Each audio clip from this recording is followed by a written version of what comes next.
Oh, you know what I love? Sports. Love sports. Sports. When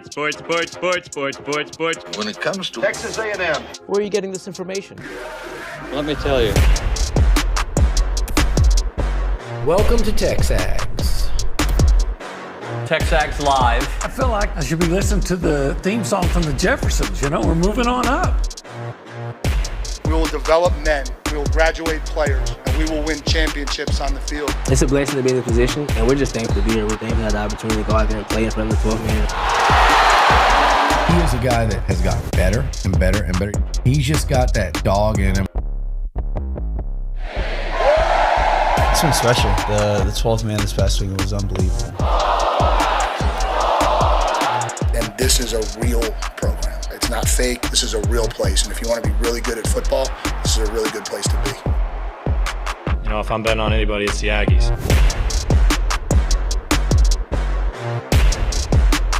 I didn't see it yesterday, but apparently Marcel Reed was on SportsCenter. I didn't see it either. Wish I had. They have this thing called 50 States in 50 Days. Okay. I guess they were visiting Texas yesterday. And one of the things that Marcel said was, as juiced up as anybody gets for a rivalry game when asked about the game against Texas this year, I'm really excited to get the opportunity to play Texas again, a little bit of revenge, and also do it in Austin. That's our expectation this year. We hope to go out there and dominate really from week one all the way up until then. And of course, something like that is posted, and it riles up fan bases as disrespect. It's just a What did he say that was disrespectful in that? that we expect to get our revenge. Apparently, that's Your. Remember, this is we expect to go lose. yeah. Is that? Just and remember when Armage was asked the question at SEC Media Days with an obvious directive from the kids' bosses to go try to troll or try to get a response. I want whatever team. Yes, there's a thing about being respectful. Well, he didn't say those guys suck. Right. Like, there's a thing about being respectful, and there's another thing is, Now, I don't want our team focused on that game. I think the way he answered that question was great. Like, you know what? We want to dominate from beginning to end. That's what you should expect when you play any level of big boy football, much less in the SEC. Well, and you know, for critics, you know, I'm playing lawyer here. He didn't say, from what you read, we are going to dominate from beginning to end. He said, we want to. Well, doesn't everybody want to? So I don't see anything volatile in those statements. But I know there are those over in Austin that unless you're just constantly telling them how great they are, like, oh, well, there's no point for us to go over there because, you know, there's no way we can win, then you're being disrespectful. Right. Texas fans are kind of like that psychopathic girlfriend that needs constant reassurance of how hot she is, and she may get it, but if you say somebody else is hot, they break all the dishes and slash her tires. I don't even know if this was what the couple comments I saw weren't necessarily just Texas fans. They're like, hey, let's not even worry about Texas. Let's not talk about this game. But when an athlete is asked a question, you answer the question. You do, and if that was the answer, great answer. There's Fine nothing answer. that's very benign. Yeah. As a competitor, of course you want to dominate. As a competitor, of course you look forward to going and playing a rival. Would you like an update on? I know they're not opening up with Notre Dame. You got two games before. But would you like an update? Because there's been daily updates on the quarterback battle there. Sure. Okay. So Pete Thamel says that it is still neck to neck. Okay. And Kenny Minchie's having a really good camp. And he also says what they did with Wright Atlanta last year, and obviously what he did with Jaden Daniels, talking about their offensive coordinator, by the way, a couple years ago. You can even go back to Cincinnati, where he was the OC when Desmond Ridder rose to prominence. He was used to have more of a dual threat guy. C.J. Carr is more of a traditional drop back. So the decision from Notre Dame kind of comes as a philosophical decision. If it's C.J. Carr, could we see Minchie in a package that utilizes his legs? I think that's the race is very close, and it wouldn't surprise me if it goes either way. Mike Denbrook, by the way, is their offensive coordinator. I'll tell you this. You know the style of quarterback I like. And if it's me, it's Minchie all day long. I can remember watching Ohio State back in 2005, and they had this guy Justin Zwick, who's a good, pocket passer, and they had Troy Smith, and they played Zwick most of the time early in the year when they lost to Texas. Later in the year, they're going to Smith, and the next year, what do you know? He wins the Heisman Trophy, and they play for the national championship. So in college, you'll take the mobile guy. Unless it's one of those rare guys like a Peyton Manning or Tom Brady, who was actually started out reasonably mobile, that you're just so much better. I mean, you're the best of the best at that, at being then, there are exceptions, but generally, give me the mobile guy, the dual threat. The guy who could do a little bit of everything. And what kind of quarterback does A&M have? They have a guy that can do a whole lot of everything. Yeah, we'll talk about Marcel a little bit more later on in the program. I got a topic for you. Okay. And the way I'm going to phrase it is, what program cannot afford to have a mid-type season? Mid is what the kids say for just mediocre. 7-8 wins is right? Okay. Right? You talking SEC or national? I'm just going to talk about a couple of different programs. Okay. And I'm going to include A&M in this conversation. Okay. Does that mean fan base revolt? Does that mean firing coach? Just whatever. However you want to take it. I'm going to give you some teams. A&M, FSU, Oklahoma, Florida, Auburn. Which one of those cannot afford a season? And you can add other programs if you think of them. All right. Well, yeah, because I'm thinking LSU, and I'm also thinking USC nationally. So okay. Well, we can do that. But let's start off. Let's start off with Auburn. If Auburn wins 7 or 8 games, does that keep Hugh Freeze's job? I don't know. Remember, they fired a guy 2 years after winning the national championship. They expect a lot. I don't know what the buyout is and all those things, so that's always an issue. But Auburn is probably historically the most dramatic, and I don't mean that in a good way, program in college football. Yeah. So, but Florida, there's so much. I think it might be Florida because, again, they can't afford an 8-win season, 7 or 8-win season. There's been so much. He was on the hot seat last year, and then they won 4 games to close the year, and now there's all this. Okay, this is our year. All right, he put it. But if they take a step back, I think if they win 8, he'd probably be fine. Oh, okay, I think if that means Lagway's coming back for another year, I think he'd be fine if they win 8. But I agree with you. If they take a step back, then no. Oklahoma, can Venables win 8 games and be fine? 7 games and be fine. Again, I don't know what the buyout is and things like that. It may be too high to firing, but that's a proud program, and they expect championships, and they haven't been good for a couple of years now.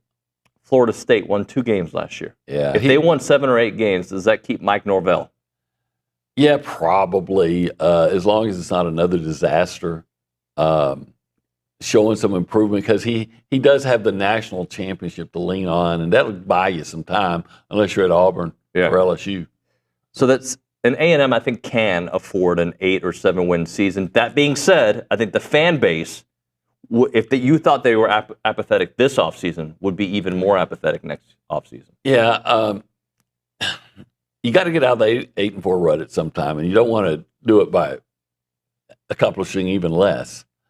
I think they need to be good this year because we talked about it yesterday. You got the offensive line this year. Doesn't mean the next year they can't be good with the guys they're going to have, but you're going to have to rebuild that. You're going to have to you're going to lose some guys on defense that are really good, like Will Lee and probably Cassius Howell and maybe even Torian York. So, yeah, you need to be good this year. Okay. Same question, but I'm going to change the win total to 6. Okay, 6. Okay, for all these teams. Florida State wins 6 games after Mike Norvell won 2 last year. I don't know the buyout situation either, but he'd probably be gone. He might be, but Oklahoma. 6 games. Venables has got to be, unless it's just cost prohibitive. Napier, gone. Gone. Auburn, Hugh Freeze, gone. All of them, right? I think so. Yeah. 7 is that might be gone. 8, I could see Auburn not being okay with 8 wins. Oh, yeah, I can too. All right, so you wanted to bring a couple of new teams into the mix. So LSU, a mid-type season means 7 and 8. Let's say LSU wins 7 this year. They're not going to win 7, but let's just... Kelly doesn't get fired, but he is squarely on the hot seat for next season. Like Matt Moscona told us in Atlanta, LSU has put it all, did all the investment for this year, and they're going to have substantial losses after this year. And so they, this is an LSU guy who was telling us this. That means they put it all in to win it this year, or at least to get into the playoffs. So if they came in with a very mediocre year, that again, buyout. But that might be. I think he's owed right now $56 million, might be $60 million. So next year you're talking 50 or in the 40s, right? Yeah, so I think he goes on. If they have a bad year, he doesn't get fired, but he goes into next year on the hot seat. Lincoln Riley. They go 6-6, 7-5, 8-4. What do you think? I don't know if it's cost prohibitive or not. I think it's cost prohibitive. Yeah, it probably is. But at what point do you start realizing that Lincoln Riley was a media creation? He took over. He was given the keys to Bob Stoops' Lamborghini. Yep. And since those keys have been taken away or traded them in, it just hasn't been the same. I was listening to before we move on, I was listening to a segment on Clemson of why they should be number 1, why they should be number 2, whatever it may be. And it reminded folks of last year, Kate Klubnik, how he struggled in the spring game. Okay.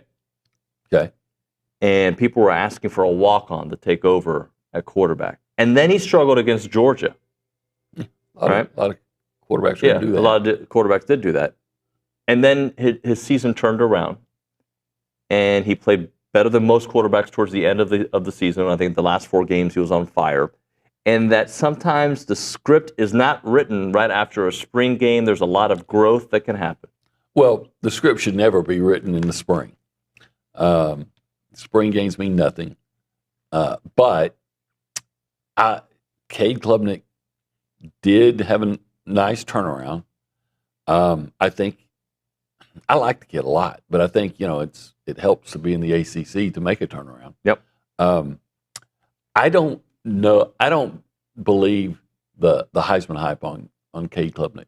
I think he's a good quarterback. I think he now if you put it in this context, that if you think Clemson is a legitimate national championship contender, then he is because quarterbacks of a national championship contender typically are. Yep. But beyond that, so he's beyond that. If they don't get to the playoff or even a high seed, I don't think he'll be I just don't see that much productivity in him. Welcome into TexAgs Live. We are presented by David Gardner's Jewelers. We're in the Rollo Insurance Studio. It is the Go Hour presented by The Warehouse at CC Creations. Currently hanging out. I forgot the name.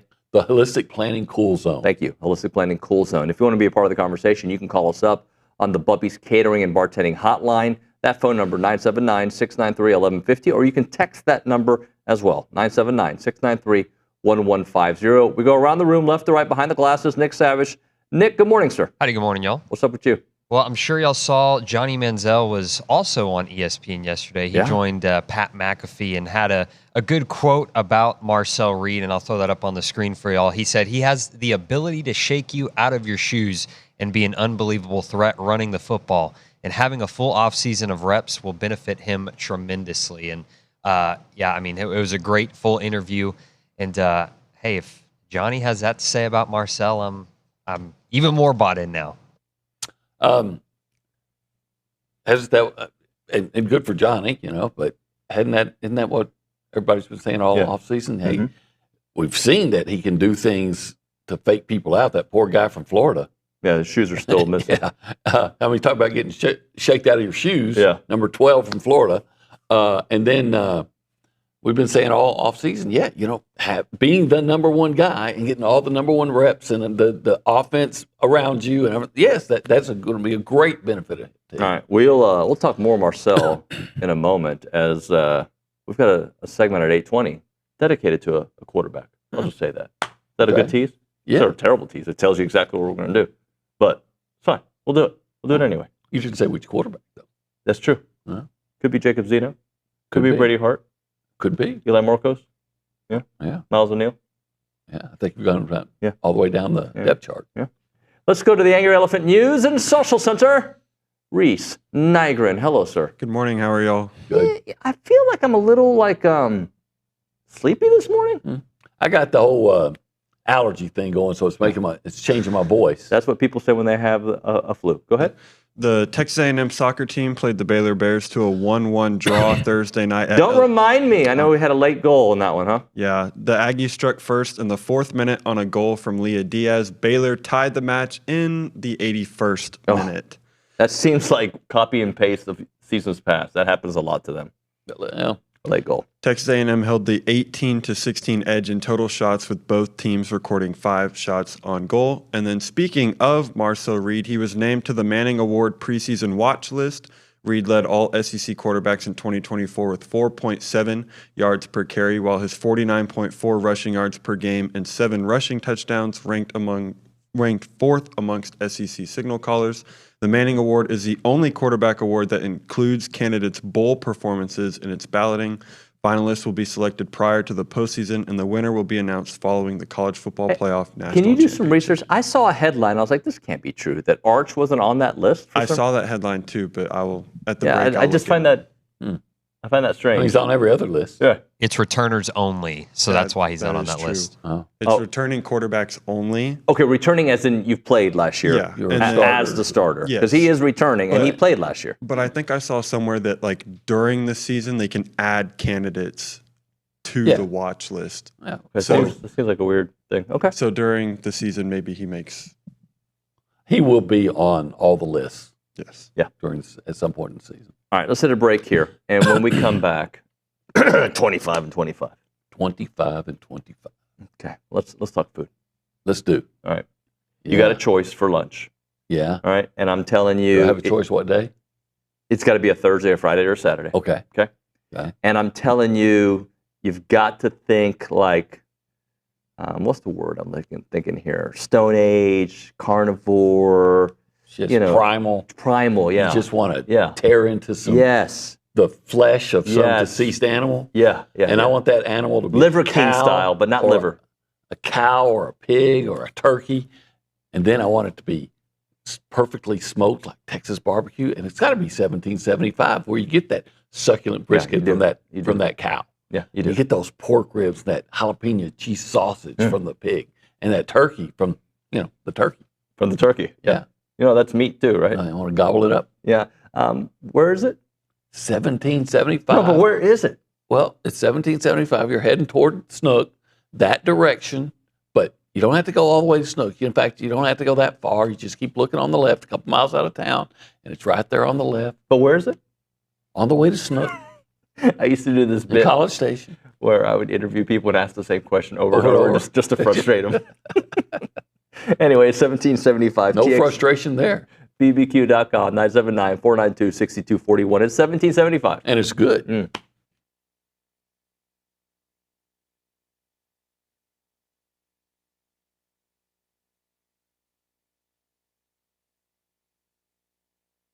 Hey everyone, David Nuño and Olin Buchanan and OB. Typically we start off the show in this section and we call it the Holistic Planning Cool The cool zone, yeah. It's pretty cool. What do we know about holistic planning? Well, a lot of cool stuff. For instance, holistic planning can help you with your investments. I love that. They can help you with your taxes. So I don't like paying taxes. You can get that money from your investments and they keep it. They'll help you keep it away from the government. Yep. Not all of it, but more of it. And then they'll even help you with your estate planning. When you're old like me, you got to make sure some of that money you made is there for when you want to retire and just enjoy the rest of your life. You want your estate to be planned. But they also do something else. Yeah, well, if you are, like, say, a sports fan, and you've always wanted to... Everybody watching us, right? Yeah.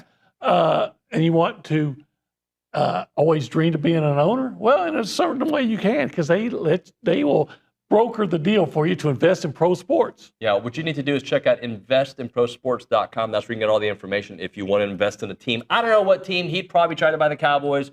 I'd try to buy a lot of the Houston teams. whatever it may be, investinprosports.com. It is holistic planning, and we love hanging out at the Holistic Planning Cool Zone.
Welcome back in. Time for a little 25 and 25 presented by La Casa Tequila. La Casa Tequila. Raised in Aggieland. Rooted in the SEC. Thank you for helping me there. Number 6 on the list, Marcel Reed. Marcel Reed. I hope he ends up top 2 or 3, right? And his high, the best versions of Marcel Reed we've seen is in the top 3 for sure. Yeah. Look, I think what you're going to see is 2 major things from Marcel Reed this year. You're going to see improvement, and you're going to see consistency. So I thought he was good last year. I think he's going to be better. And I think he's going to be better more often. For the reasons Johnny Manziel said. Yep. Look, he can shake you out of your shoes. Again, ask that guy from number 12 from Florida. And he can, or a bunch of guys from LSU. Man, he was great. So I think you're going to see him do those things. You're just going to see it more frequently than you did last year. I agree. Led all quarterbacks with 4.7 yards per carry in 2024. Rushed for 547 yards, 7 touchdowns while throwing for 1,864 yards, 15 touchdowns in his first season as a starter. He can make plays off schedule. I hope they don't want to keep him in the pocket too much. I like it when he's moving around. I was telling off air, I was watching just by chance last night. I was watching video of last year's game against Arkansas. Yep. And I think it was early in the third quarter, like in the first 4 or 5 plays. And he moves to his left. It looks like it's a quarterback run. It's a call. It looks like a designed quarterback run. And he kind of shuffles, and the defense converges him. He pulls up, and he hits Noah Thomas on a slant for about 15. I think you're going to see a lot of that this year. And then I think you're going to see it with faster receivers. Yeah, I saw a note that says he engineered 3 double-digit comebacks. I believe South Carolina is one of them, even though they didn't end up winning that game. Obviously, the LSU game. Auburn. And Auburn. There you go. Yeah. They didn't win that game either. Won one of them. Yeah. Which wasn't his fault. It wasn't his fault, yeah. And look, this is, sometimes I think sports talk hosts, yes, sir. No, I was going to say, go ahead. I'm going to tell you what. We hammer down a point, and it becomes our point. And I really, truly believe that the way we talk about Marcel, not TexAgs or just humans in general, if A&M wins those games with Marcel having the exact same stats, the way we talk about Marcel today is differently. Oh, yeah, absolutely. Because it's the DJ Lagway effect. They won those games. That's why we look at DJ a certain way. Marcel's, the team, I'm not going to just say the defense. The team did not hold up their end of the bargain. The defense struggled to win the Auburn game, obviously, to win the USC game. And look, we know the Texas game offensively, they weren't clicking. We know that. But they had their moments. They just didn't finish them. The play I want to, hey, Colin Klein, I got to play for you. I'm acting like Richard Nixon in the Super Bowl VI when he called the Dolphins and said, I got to play for you. I got to play for you. We've all seen it. We all saw the Super Bowl. Remember the Philadelphia Eagles play? So here's what I want to see him do. Pitch the ball to Le'Veon Moss, who hands off on a reverse to Terry Bussey, high school quarterback, who's coming around. And what happens? He throws it to Marcel, who leaked out into the flat. And I think that's... Didn't Johnny do that once? I don't remember that. No, Johnny split out, acting like he was talking to Cliff, I think. And like it looked like he was getting in trouble. And then he ran down the field. Anyway. Yeah. So I think... I don't think I've ever seen a better situation for that. You got a big, strong running back that everybody has to react to, and then a fast guy coming around, changing. Now you got to react to him. And oh, by the way, he's a high school quarterback, so you figure he can throw it. And then you got a guy out there, Marcel Reed, that you get him in the open field, and he can fake, people out of their shoes. How about this? LSU against LSU, he had 9 carries. 3 of those, a third, were for touchdowns. Yeah. He was 2 of 2 for 70 yards passing. You know what was my favorite touchdown? Those? Which one? I think it was the second one, where it's 3rd and about 10, or maybe it's less than that. Maybe it's 3rd and 8, and he I don't know if it was a scramble or a quarterback draw or whatever, but he runs he's at the first down. He's like at the 2. Yeah. And they've got him stopped. And then here comes Trey Zuner and Marjorie Adams, and they just shove everybody in. I mean, that was awesome. How about his first game as a starter? 11 of 17, 178 yards, 2 touchdowns, 83 rushing yards, 13 carries. They won on the road, somewhere they hadn't won in years. Not only the somewhere, just they hadn't won on the road in years. 33-20 over Florida, and a game where he found out he was going to be the starter a couple hours before. Right, and had plays off schedule. Remember the long pass to what's the kid from Louisiana Tech? Cyrus Allen? Cyrus Allen had a long pass to him, and he had some outstanding runs. He had one, it seemed like around 20 yards, but they kept tackling him at the 1-yard line. I mean, he was really good in there. What about early in the game? They're looking at 2nd or 3rd and 20 after a holding penalty, and he takes off and he runs for 31 yards, and it wasn't wide open. He's just juking people all the way down until the And I can also remember a 3rd down, and the blitz is coming at him, and he delivers the pass to Amari Daniels on a hot route in the flat, and it was just perfect. Here, boom, perfect pass, and they turned it up for a first down. So, and that's his first game as a starter, right? So he had great moments. He had some not so great moments, which is to be expected for a freshman. Well, we'll talk about it more with Billy. I wanted to make sure we got a couple thoughts in there, and then we'll come back, and we're going to do bank on it. All right. We'll bank on it here. on TexAgs Live. Where do you think I got my shirt from? Duck camp. Yeah. Was that a laugh or a sneeze? That was a strange sneeze.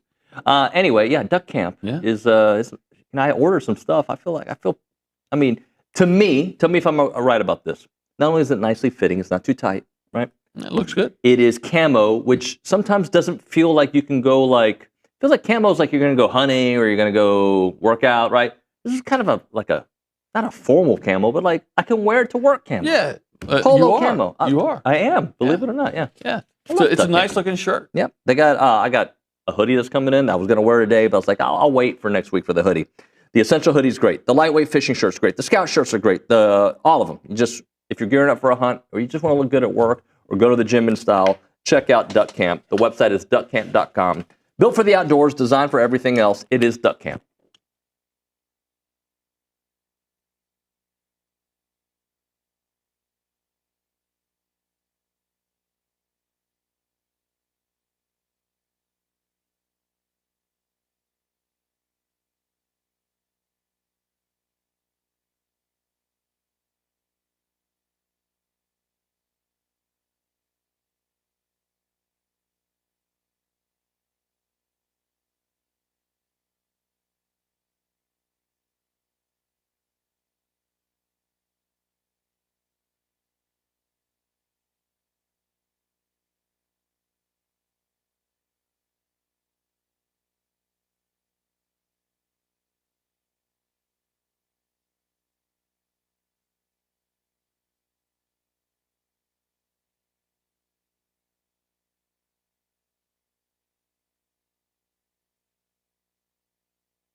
TexAgs Live, presented by David Gardner's Jewelers, Rollo Insurance Studio, Go Hour, presented by The Warehouse at CC Creations. A lot, not minimal chatter, a lot of chatter about the voice. About my voice? Yeah, like even on like the threads. I'm sorry, guys. You know, when I get allergies, my voice changes, and some say changes for the better. Be in Austin. Is that Gary Blair talking Aggie football? Really? I think Gary Blair's got a good voice, so congratulations. I like Gary, so yeah, I won't. Thank you. Yeah, thank you. That's a compliment, B in Austin. Let's go to the Angry Elephant News and Social Center. Reese Nygren does not look like Gary Blair. Thank you. Or anybody that I know. M. Lambert in the YouTube chat said, need to chat about the elephant in the room that is the lack of Aggie depth chart as a potential negative effect on the season like last year. Hold on. Like what? Lack of depth. Let's explore. I want to know where the lack of depth is. Let's just... What, did he say lack of depth chart or? Lack of depth. Yeah, just lack of depth. Oh, lack. There are some places where they may not be very deep. There's some places that are very deep. So let's go through positions and discuss. Quarterback? Deep-ish? I don't know. In today's era of college football, it's going to be hard to have like starting quarterbacks waiting in the wings. Right. But maybe. But Jacob Zeno's done a fine job. Miles O'Neill, a lot of people rave about him. I think Brady and Eli, we're going to have to wait, right? That's young. But yeah, very few times do you have the depth at quarterback that you had, that, like, say, Texas had last year. Right.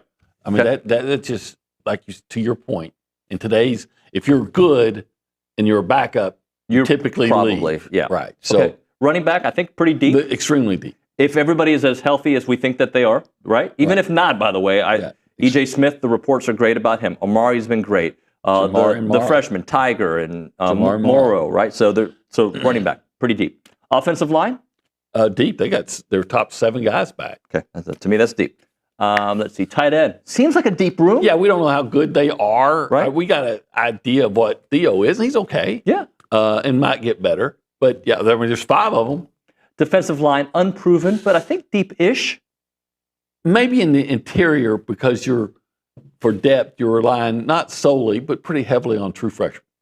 I mean, you got Onyedim, who I assume is the first guy in the rotation, and Dalen Evans. Yeah. And then you got the 3 freshmen, unless I'm forgetting somebody else that's in that interior. Now, on the ends, you got Rylan Kennedy, you got Cassius Howell. You got Marco. TJ Searcy.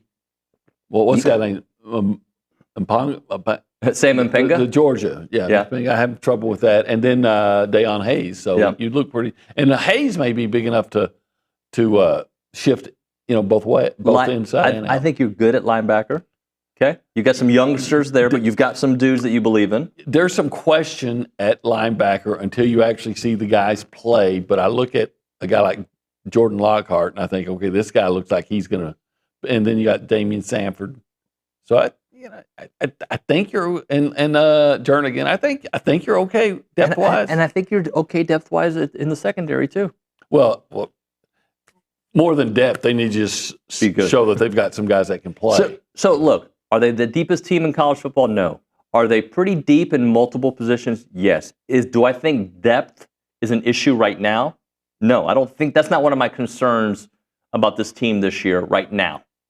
Yeah, I mean, I don't see anywhere where I'm thinking, with the possible exception of quarterback, and that pretty goes much for any everybody, team. Yeah. Just about that. If you had a significant injury there, that it's just going to be devastating. I don't expect to have wide receiver. Yeah, you could probably be deeper at wide receiver. Yeah, and a big part of that is we got to find out if a guy like Ashton Bethel Roman is as good as as the praise that he's getting. Yeah. So I understand the question. I just don't think I'm as concerned with depth today. Now, depth is a day-to-day thing. But I think depth is going to be an issue again for everybody. If Marcel gets hurt, you got some depth issues. If Le'Veon isn't ready to go by Notre Dame 100%, I don't know if depth is a problem, but I'm watching it more, right? And I think he'll be fine. All the reports are that they're going to take him along slowly, but he's heading in the right direction. Wide receiver is an area. I don't think I'm worried about offensive line, so we already broke it down. Yeah. Let's bank on it. Presented by Verint Bank. Authentic, relationship-based banking built for real life. Go see Joel Jackson and the team. Learn more at verabank.com. What are you banking on? We've talked a lot about Marcel, and I've been high on him all offseason. I loved what I saw from him in the bowl game, with the exception of one pass, and the pass was actually accurately thrown. Just got to learn to, if you're going to throw that far downfield, put a little air under it, so a safety can't undercut it. But I thought he was great in the bowl game. So we've been talking about him. I'm banking on him. I'm banking on getting back from Arizona safely with my young man, who I'm banking on getting a job offer today. Yeah, that would be great. I hope that happens. I know that. So listen to the great dad OB is. He is going to do this show. Then he's going to fly to Arizona. Yeah. And then as soon as he lands, there's no partying, there's no lunch, there's no dinner. It's driving to Texas. We're going to probably drive from Phoenix to El Paso and spend the night and then finish it up tomorrow. How long is the drive overall? Without stops? Without stops, it's about 16 hours. It's not fun. That's all right. Hey, you would enjoy it. Just talking to your son the whole time. You and your sons together for 16 hours. Heck yeah. Yeah.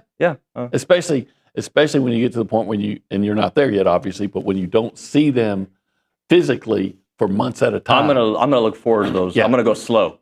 Dad, why are you going school zone? It's a highway. Well, I'm not gonna go slow, but I'm gonna enjoy the time. And I won't text and drive. All right. Let's go to the Angry Elephant News and Social Center. Get one text in, and then we'll hit a break and let OB get going to Arizona. More on the depth side. Man in Houston said, the only depth I'm worried about is interior D-line. Everything else seems fine. I think that you basically said that a moment ago. And what if those freshmen are ready? And typically they're not. But what if they are? But if they are, then you're fine. Then we're happy. Yep. All right. Thank you very much, OB. We'll hit a break. We're going to hit an early one because Jamie Morrison's out in studio. They've got a big event on Saturday. Looking forward to the Maroon White. Right now, Milliken Reserve Time, farm-to-table community in College Station. They got homes, they got trails, they got farms, and they got wide open spaces with a mission to build a healthy community around nature. And they've done so by dedicating their time to conservation of a healthy community. 2,600 acres of open space, 30 miles of trails, and of course they have beautiful homes there. They connect families to nature and to each other. They have an extensive network of trails throughout a wooded landscape that includes everything from walking paths to equestrian paths to creeks to ponds to gathering areas. It's a place for families to cherish generation after generation, and they're committed to maintaining and restoring that beautiful natural habitat. They have all the native species you can imagine in those beautiful homes that are in preserved woods, ponds, and creeks. White-tailed deer all over the place, songbirds, rabbits, and turtles. If you want to learn more, check it out at millikenreserve.com. That website again is millikenreserve.com.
All right, we're back. TexAgs Live, presented by David Gardner's Jewelers, Rollo Insurance Studio. Jamie Morrison in the studio to talk about the fast approaching season. Got the Maroon and White scrimmage tomorrow. I don't know if it's fast approaching. I think it's here. It's here, yeah. You got Maroon and White tomorrow? Yeah.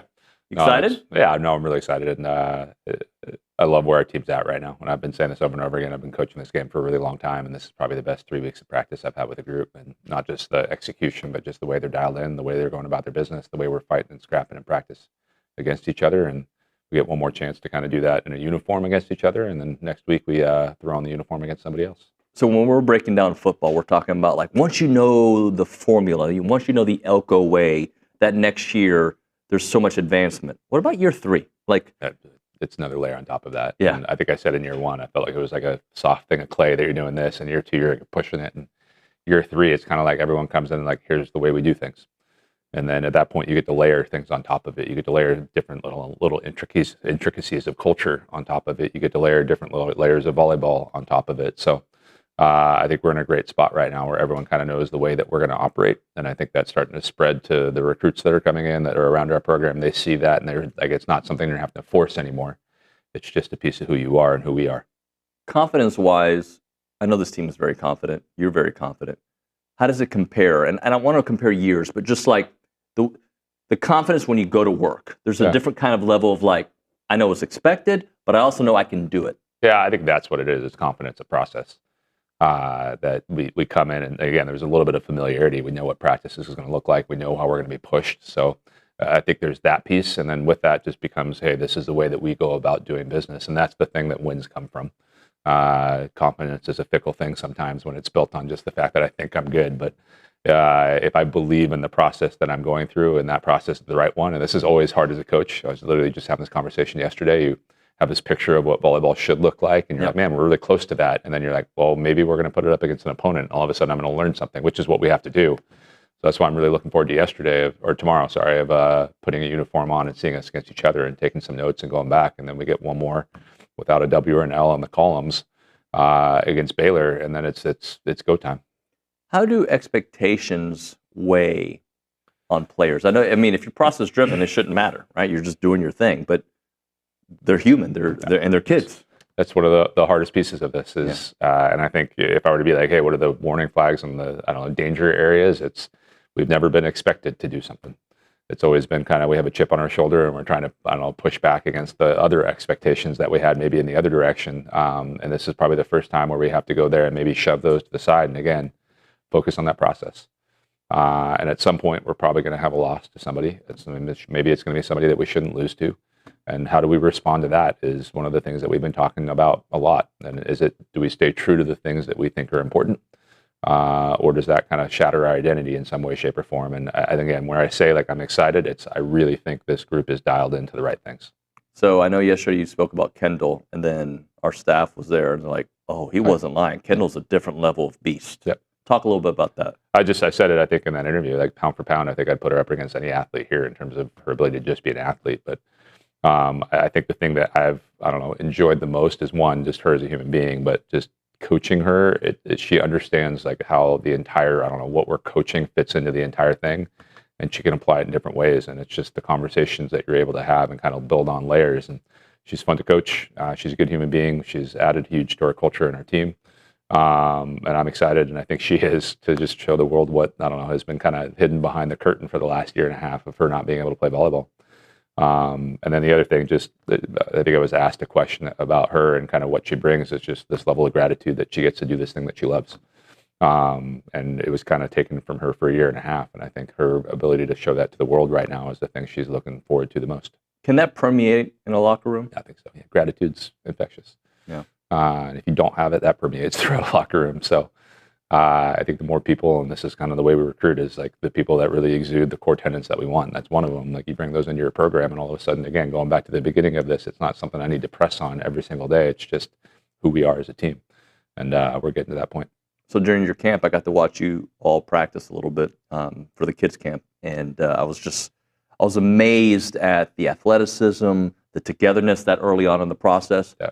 So folks that go tomorrow to read, what can they expect? Yeah, I think it's what you said. And I think if you look at the overall sport, and if you're new to it, there's just a level of grace and execution and power that comes in our game. And I just say, like, we have to be technical like a golfer, but we have to be, explosive as a track athlete. Then you got to put it all together in a skill-based thing like football or basketball where things are going back and forth. So I think there's that piece. And then I think when it comes to our team, we talk a lot about expressing yourself through this thing that we get to do. So you're going to get some emotion. And that regardless if we're playing each other or we're playing somebody else, you're probably going to see that out there. And then I would say the other piece, just if you stick around and there's reasons to interact with our team, they're amazing human beings. And I'm trying to accumulate as many of those, whether it be staff or players around me, as humanly possible. 9 seniors? Yeah, I think that's the number. And you have young players who are going to contribute too, right? No, like, it's a great mix, right? And I said this, like, I think it's the best practice gym in the country right now. I think both from a level of talent that we have in there, just there's so many rallies where like my eyebrows go up of like, I can't believe that just happened and this is practice. But that's a combination of just the people that we have. So that's the seniors, the freshmen, and everyone that's kind of come in here and in between. But then I think they've learned to get after each other in the right way, from a place of love, get after each other. But man, it's competitive. I get chills as I'm thinking about it. It's really fun to coach them right now. So yeah. Can you give us a little glimpse, and I don't know how much you want to share, but just how fun this locker room is, this team is, because some of the conversations you guys have, it just shows that there's a lot of trust and you can be yourself. No, I think there's no better compliment than somebody being able to see something that you think is important. Mm-hmm. And one of the things we talk a lot about is creating a safe place where you get to be yourself. Because at the end of the day, if like you go to work and you have to put a mask on every single day, that's exhausting and it takes a lot of emotional energy. So we talk a lot about like this is gonna be a safe place where you're able to be yourself. We were able to get on your head coach at times. Like I don't think there was anything controversial with the score, but like I remember there was a time last week when we have some rules. If you don't know that you want an activity, like we go back to 22, and I jokingly was like back, and like I remember Logan's look on her face looking back at me, but like we're able to have fun with each other now. And again, going back to the culture is safe enough to go do that, where both players, but players and staff can have some fun with each other. So give us the timeline. It's Saturday, and what day next week? I don't even know what day of the week. It's Saturday, I think. It's Friday today, correct? Cool. Today's Friday, but Saturday. Camp's hard. You go 2 practices a day. Saturday is tomorrow. At Reed? Yeah, at Reed, 2 o'clock. It's free to come in. So feel free to come to that. Next Wednesday, we play Baylor, I believe, at 7 o'clock. I should have that in the back of my head, but I'll let you fact check me on that one. And I think that's going to be a great match. I think they're a top 25 team. We're number 9 in the country right now. And I think that's going to be one of the better kind of preseason ones. But we really want to try to treat these as real matches with a chance to experiment. So I just encourage people to come back out to that. And I've told everybody let's entertain the crowd the same way we would do during a normal crowd. So just encourage people to come to that. I think individual game tickets went on sale yesterday. Yeah. Season tickets, I think, are still available. I think they opened up some more allotment to that, I think, until our first tournament. So you got about another month there. Baylor game, 6 o'clock, by the way, on Wednesday. Thank you. And we're going to have Jamie back on Monday to talk about the Maroon White scrimmage. So we're looking forward to that. No, happy to be here and happy to be back. Thank you, brother. Thank you. We have a lot of hits coming up. Yep. I hope you don't get sick of doing the show. No, never. All right. When we come back on TexAgs Live, DeMarvin Leal, we're going to check in with the Pittsburgh Steeler, talk about his time there, and also his time at Texas A&M and what he learned from Coach Elko. We'll get into that. Afterwards, Dave Clawson, who worked with Mike Elko for many, many years at 4 different stops. We'll talk to him. He just retired from Wake Forest back in January. Looking forward to that conversation. 10 o'clock hour, Billy Liucci. We'll get to your phone calls at 979-693-1150. That's the Buppy's Catering and Bartending Hotline. You can text that number as well. It's TexAgs Live.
All right, we have to reschedule DeMarvin Leal. We'll figure that out here hopefully next week on the program.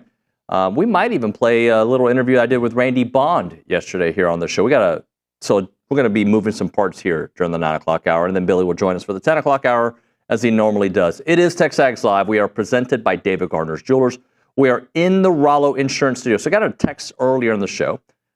Eddie and Austin, appreciate Eddie's text, talking about the top 10 returning QBR leaders in college football from last season per ESPN. You have it in front of you? I do have it in front of me. Okay, so I was actually surprised by some of the names on the list. Yeah. Of where they were. Yeah, number 1 is Baylor's Sawyer Robertson. That one kind of threw me off. I know. I mean, I knew he was good, but yeah. I wouldn't have put him as the highest QBR. Number 1. Number 2 is Navy's Blake Horvath. Great last name. Yeah. Number 3, Haynes King from Georgia Tech. Props to Haynes. Yeah. I mean, seriously, I know. And by the way, Georgia Tech is a team that some people, not many, but some people are saying could find themselves into the playoffs. I don't know if I buy that, but they play in the ACC, so there's always an easier path than in the SEC or the Big Ten. Number 4, Penn State's Drew Aller. I'm not super high on Drew Aller. You need to change your mind on Drew Aller. I'm sorry.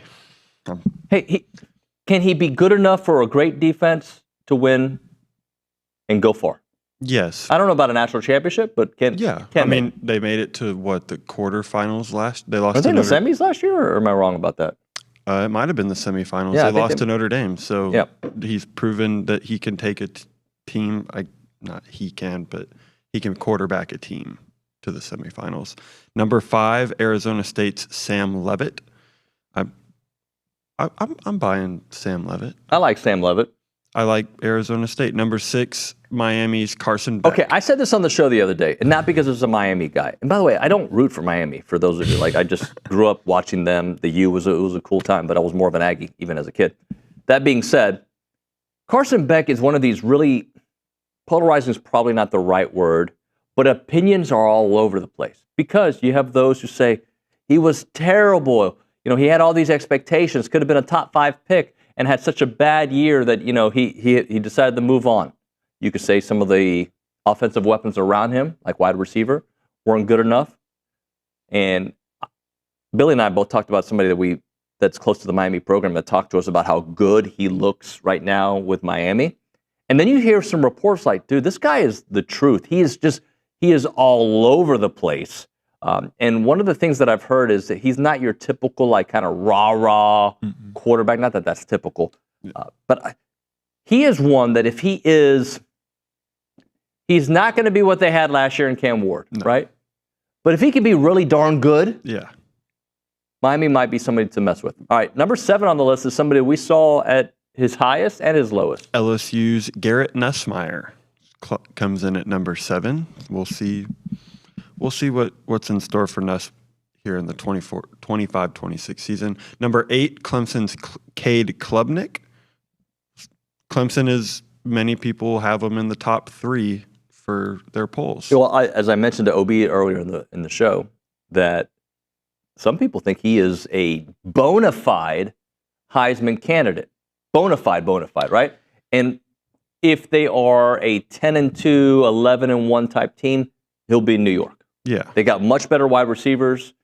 That defensive line is going to be crazy. I am buying Clemson, even though a lot of folks are not as high on them. I am high on them because it's the ACC, and I think they have pretty much everything you need to win. A&M in the ACC, I believe, is a 10-win team, 11-win team. A&M might be a 10-win team in the SEC. They got to prove it to me, but that just shows you the difference. Number 9 is Duke's Darian Mensah. I believe he's a transfer. Very smart guy. Malik Murphy started for him last year. And then number 10, our very own Marcel Reed. I hope people let that look at the names of quarterbacks that we're talking about, right? We're talking about the LSU starting quarterback who threw for 4,000 yards. We're talking about Heisman candidates in some of these names. We're talking about Carson Beck, who a year ago, kind of like Connor, was being mentioned as a potential first-round pick, right? Drew Aller, who I know you're not high on, got his team to the Final Four. Yes. Sam Levitt, what a turnaround for Arizona State, especially at the end of the season and the way they played. We're talking about some pretty big names. Is there another name I'm missing out? Haynes King, who we're all way too familiar with. So very good company for Marcel. Yeah, it's always nice when you find yourself on a list with Drew Aller, Garrett Nussmeier, and Cade Klubnik. So we'll see. What else do you have for us, young Reese Nygren? So another preseason watch list, Texas A&M's Mark Naboo Jr. was named to the Polynesian College Football Player of the Year preseason watch list yesterday. Naboo has made 13 career starts and played nearly 750 snaps for the Maroon White in 2023. As a freshman, he made 11 starts at left guard and 1 at center, allowing only 2 sacks and 379 pass plays, and was flagged only 4 times. Finalists for the 2025 Polynesian College Football Player of the Year award will be unveiled on December 9th and the winner announced on December 16th. Also, Front Office Sports reported that Fox Sports is unlikely to license Big 12 or Big 10 games to ESPN for a potential college football version of Red Zone. Your thoughts? Say that last part again. That Fox Sports is unlikely to license Big 12 or Big 10 games to ESPN for a potential college football version of Red Zone.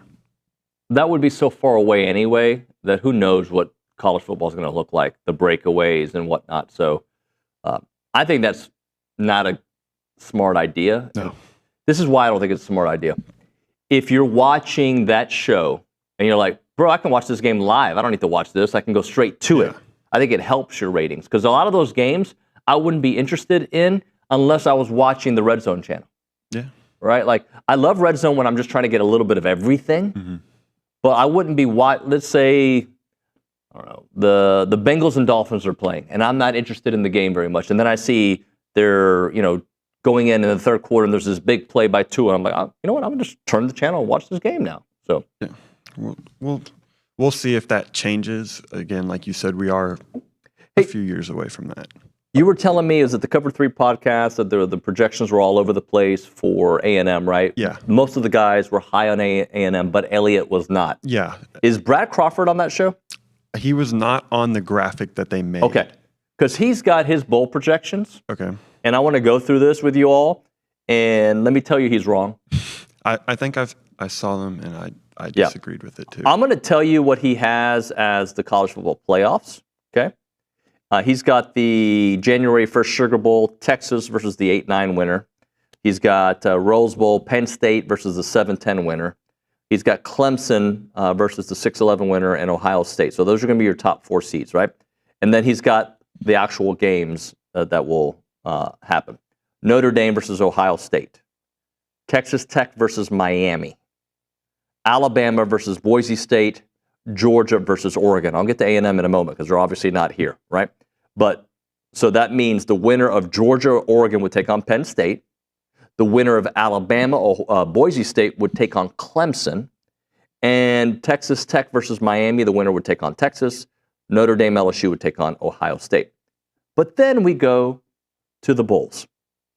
And I have a lot of folks that work in Houston that actually work for the Texas Bowl, and I mean no disrespect. I don't want to go to the Texas Bowl 2 years after playing in the Texas Bowl.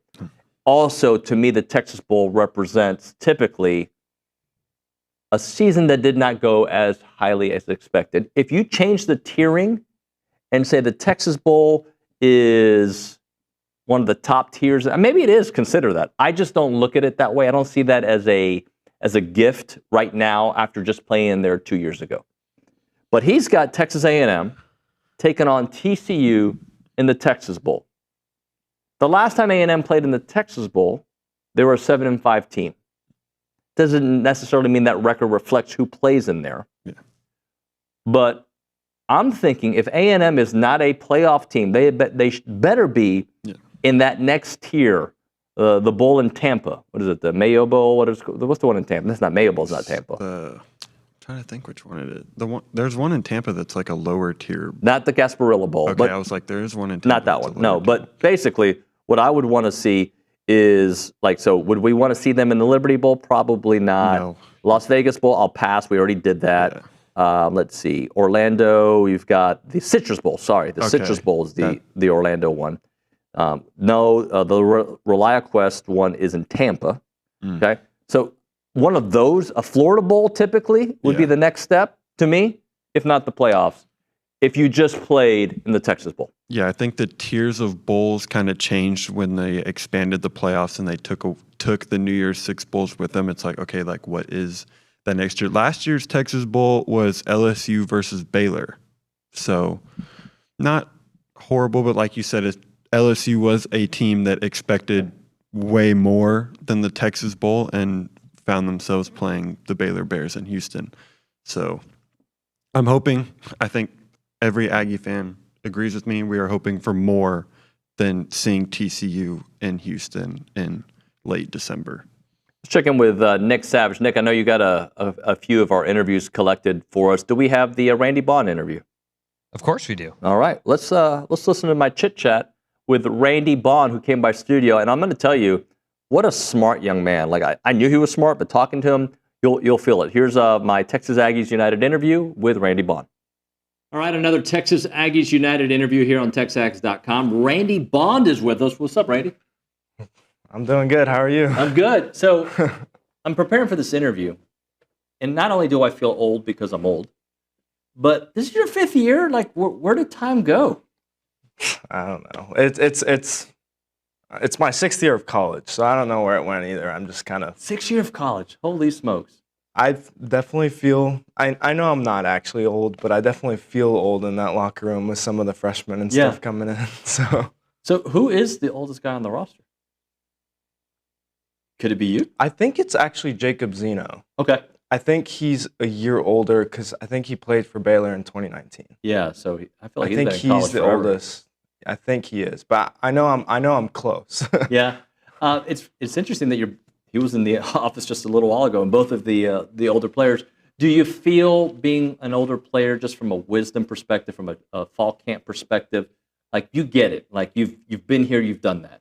Yeah, I've been through enough fall camps for a lifetime, that's for sure. But yeah, I mean, definitely having the experience of fall camp and just the season and just the whole program, it definitely helps.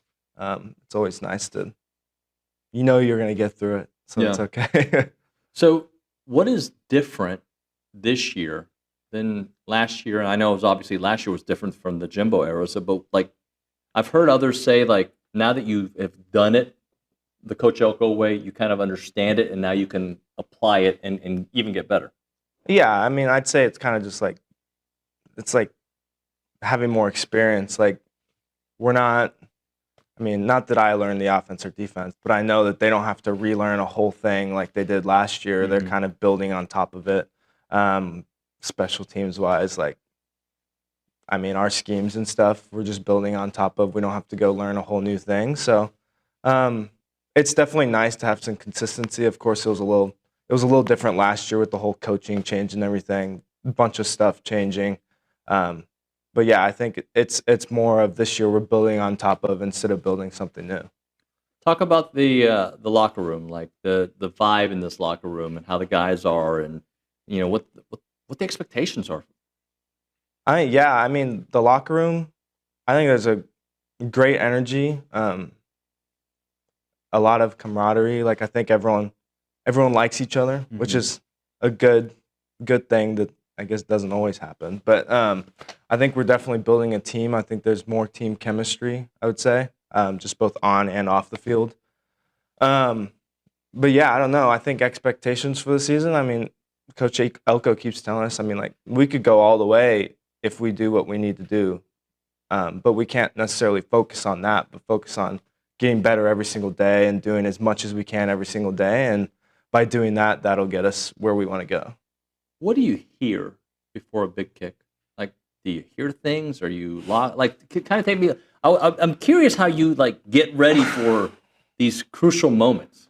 Yeah, games are a little interesting for me, I think. I love games. I think that's where I play the best. I think that's where I kick the best. But yeah, I kind of, when we're on offense and we're driving down the field, I'm just kind of in my own world. Like, honestly, like, nobody talks to me. I don't really talk to anyone else. I'm like, if if the offense is still on our side of the field, I'll be on the bike, just keeping my legs warm. Get a little bit closer to field goal range. I'll start kicking into the net just a little bit to get that feeling, you know. And yeah, then I just kind of walk over to, I don't know, like roughly like 20 yards behind the offense so I can run out forward. And like just while I'm waiting on the sideline, no clue what's going to happen. Yeah, I'll pray a little bit, and my student coach buddy will come up to me and say a few things, and I always like that, but Cole Hobbs. Okay. Not that I don't know if you know him, but yeah, and then if they call field goal, I just kind of run out, and I honestly think I probably just kind of black out. Like, okay, you just do it. It's just work. Yeah, I mean, like when I do the best, like I'm not thinking about it at all. And there's a lot of times, like even away games, home games, whatever. Home games, they're both different because it's actually like interesting that home games, like it's so quiet usually that I can actually hear what some people are saying. Okay. But away games, it's all like one noise, and so it honestly just kind of blends together. Like it's just louder, but there's nothing standing out. So are you reading the moment the way a fan would, or like, because there's a lot of pressure on your shoulders, right? So you're like, okay. And are you anticipating the moment? Are you reading too much into it, or is it easy to kind of block that part out? I mean, of course, I'm paying attention to the game. I obviously want us to win, and I know situations. But I think whenever I go out for each kick, it's kind of like, I've done this a bunch of times before. Like, I know I can do it. Yeah, there's a lot of pressure, but there's always going to be pressure for me. So, like, being able to deal with that. But I think a lot of times, like, whenever we get in our half, or I guess the other team's half, whatever, I'm kind of expecting that I'm going to hit a field goal. If we score a touchdown, that's great. I go kick an extra point, and that's the end of the series. But I'm always expecting to have a field goal. So, like, I think, like, unfortunately, we lost last year in Auburn, but I had that overtime kick. And I think while we had the ball on the last drive, I was expecting that I would have to hit another field goal, even though we were up. I don't know what it was, but I was expecting it. Right. And I think that helps that I'm expecting stuff like that, because if it catches you off guard, maybe you get a little flustered or whatever. All right, so here's a dumb question. Do you have to advocate sometimes, Coach, I can hit that dude. I can hit 52 yards or whatever. Like, or is it so analytical that they know where you're you know what I'm saying?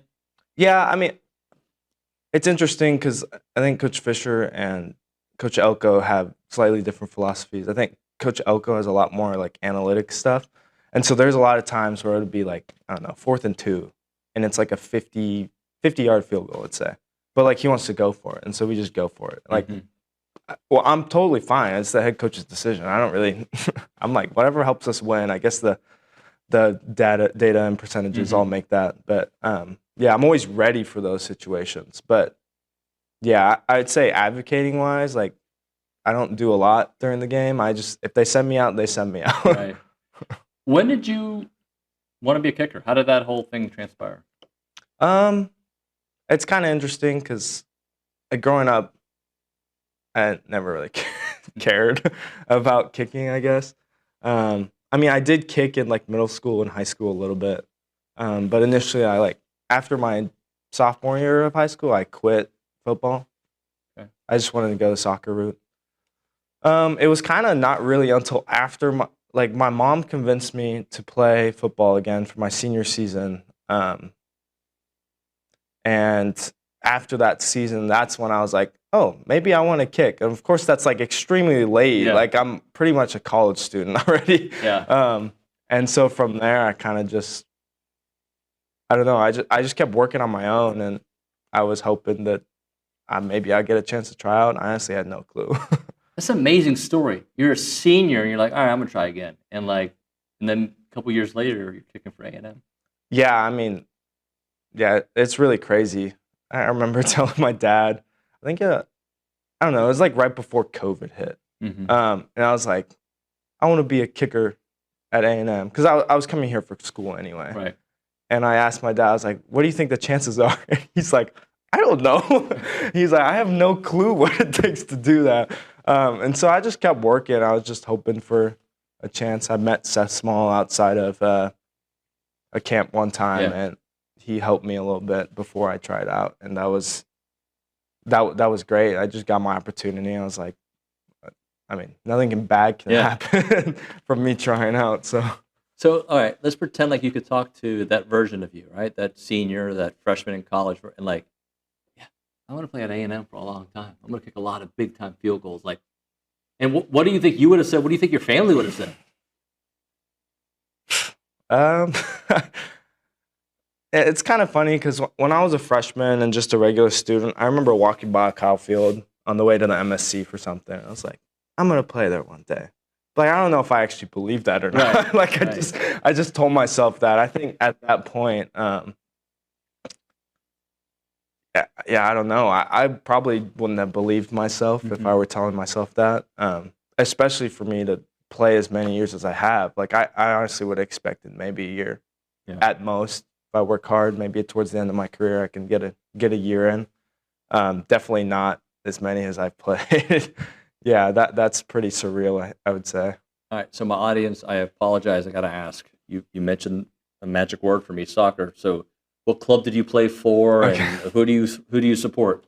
Yeah, I can imagine the fans aren't as excited. I love soccer talk. So. I love soccer too. So growing up, played for FC Dallas. Yeah, up in Dallas.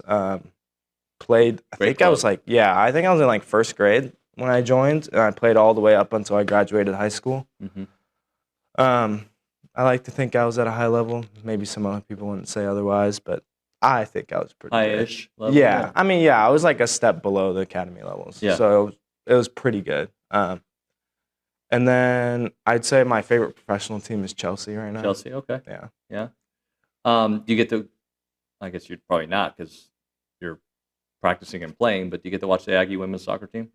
I know they have a game today. Yeah. I was gonna potentially go to that. I've been to a few games, that's for sure. I knew some of the people a few years ago. Now that I'm way older, everyone's gone. Yeah. but no, I love soccer, and so I definitely would go out, just assuming schedule works and stuff. Like maybe I'll be out there today. I don't know, but so I don't want to fast forward too much because we got a season coming up. But like, what does Randy Bond want to do with life? I mean, do you want to kick at the next level? Are you ready to start like a career? Hopefully, this is a very long season that includes 16 games and winning a national championship. That's all what we want. But like 2-3 steps down the road, what do you see?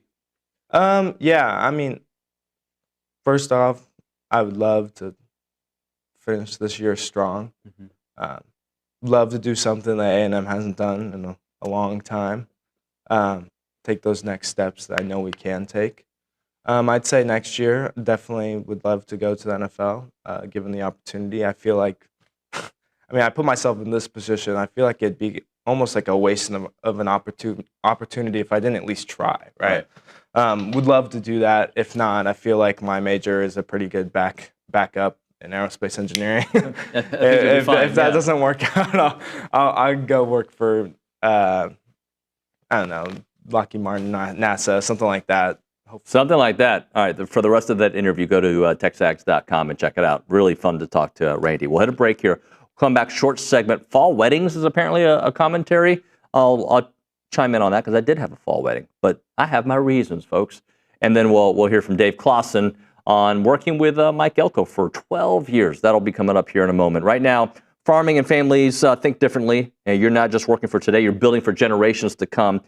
And that's why I think farm and ranch families are a perfect fit for Heritage Films, because it's not about today, it's about the future generations. When you get a documentary done about your family or your family ranch or your family business, it's about those who are going to inherit that ranch, right? And know what your land is all about. And that's why the beauty of Heritage Films is because generations after this one, right, you're going to know exactly everything about what your family is all about, what your family ranch is all about, your family business. And Chance McClain is a master storyteller when it comes to telling your story, your family business story, your family ranch story.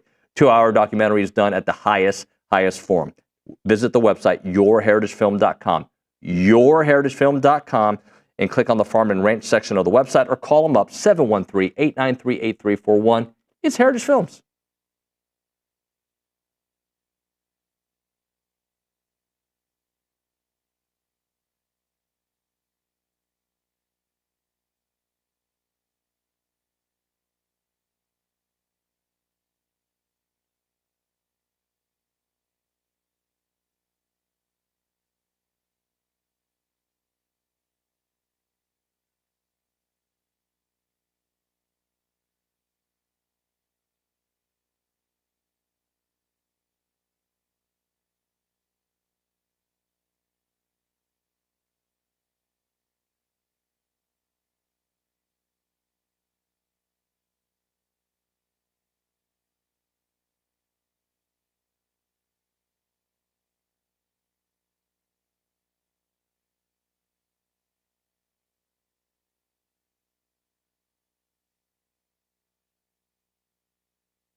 True story. Was not a Dolly Parton fan at one point in my life.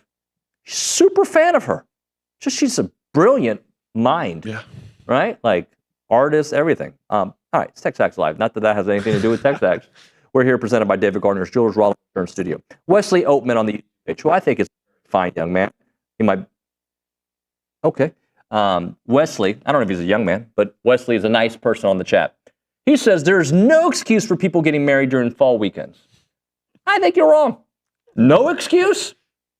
How about a funeral? Wait, that doesn't make sense. Wait, what? How about this? A marriage. Because I didn't finish. Sorry.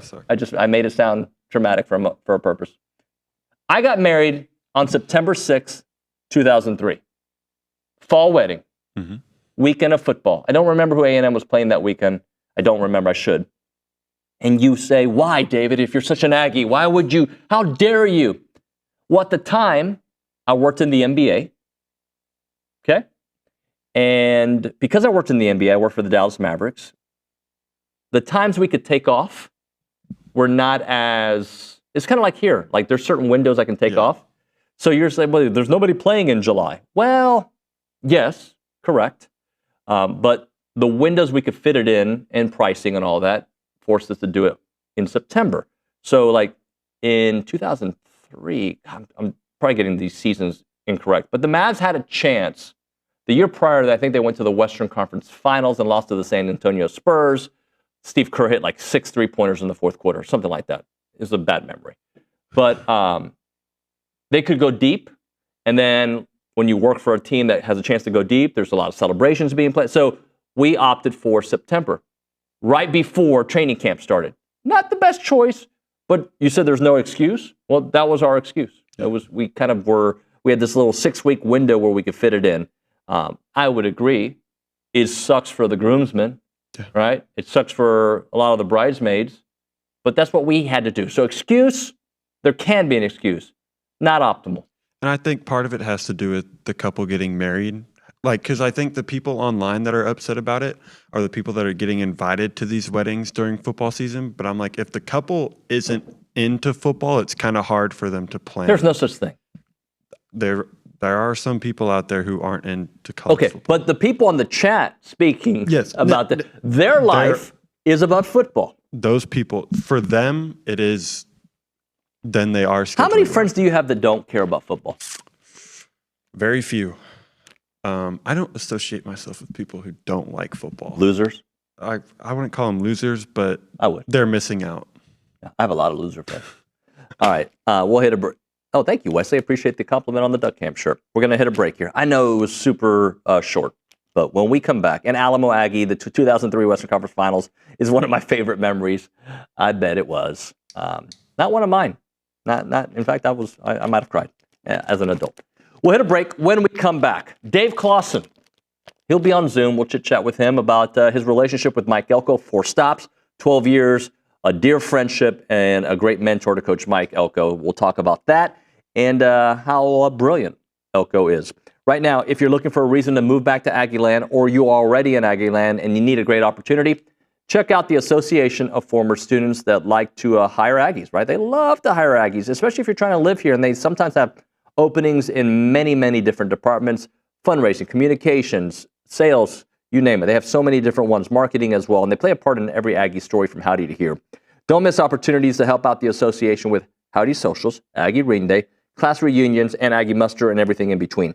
Join a team that exemplifies those Aggie core values of excellence, integrity, leadership, loyalty, respect, and selfless service, all in support of that worldwide Aggie network. So if you're interested in joining the team or sharing with someone who would be a great fit, please visit tx.ag/association jobs to apply and get more information on each position. It is the Association of Former Students.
super excited about our next guest. Dave Clawson not only retired just a few months back, but he took a chance on Mike Elko 23 years ago, and I've heard Coach Elko speak about it.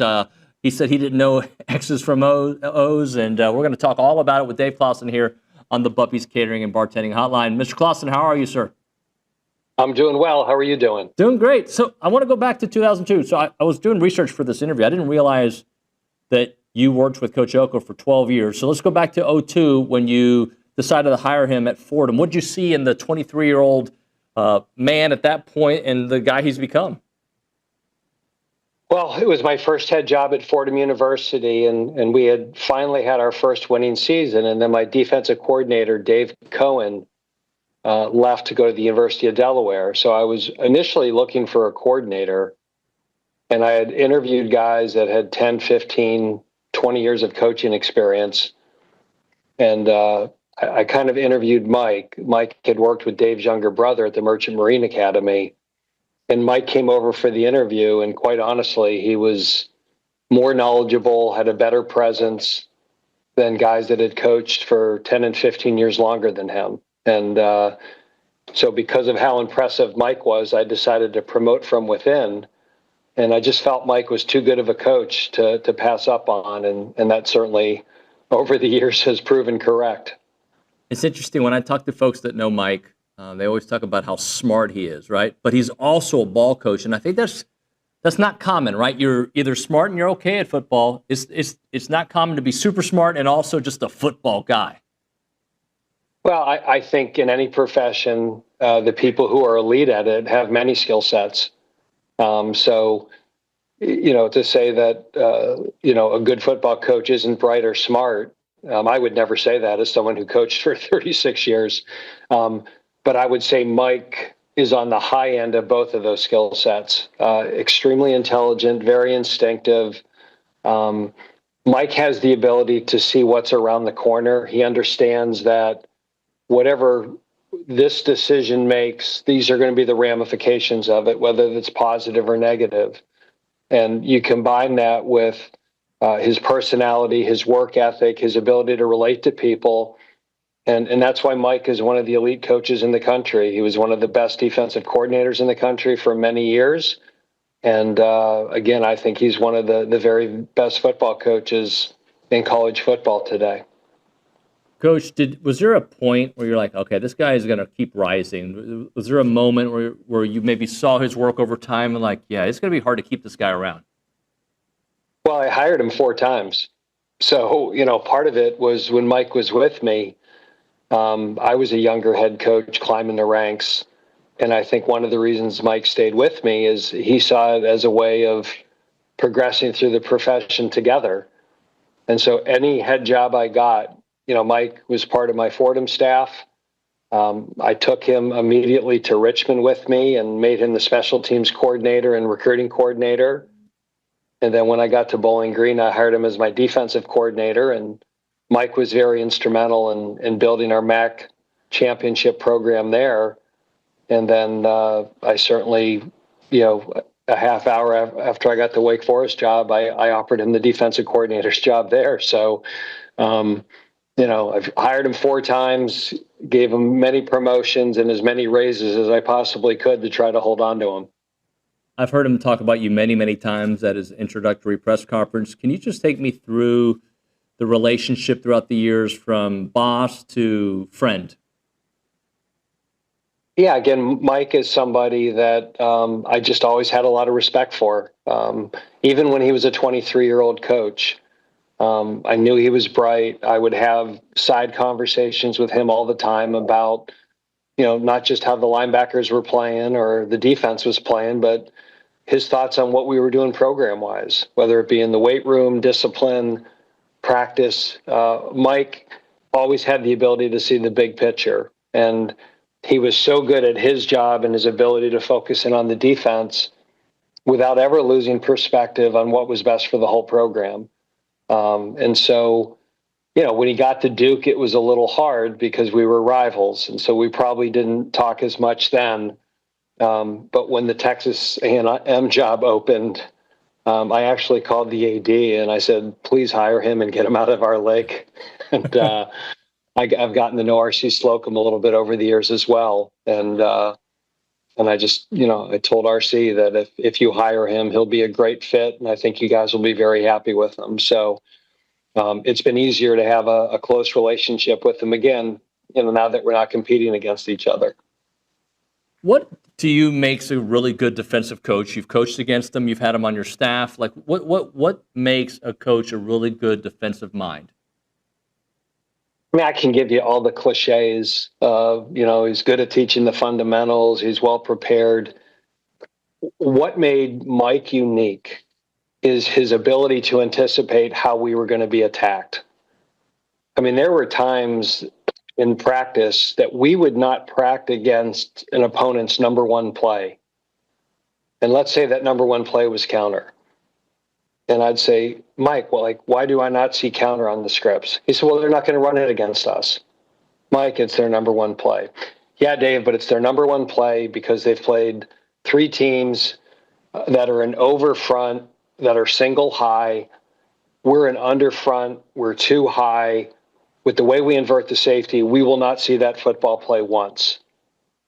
And I'm not going to tell you he was right every time, but the amount of times that he was correct, and he was very smart that he did not want to waste practice time defending something that he was pretty sure we weren't going to see.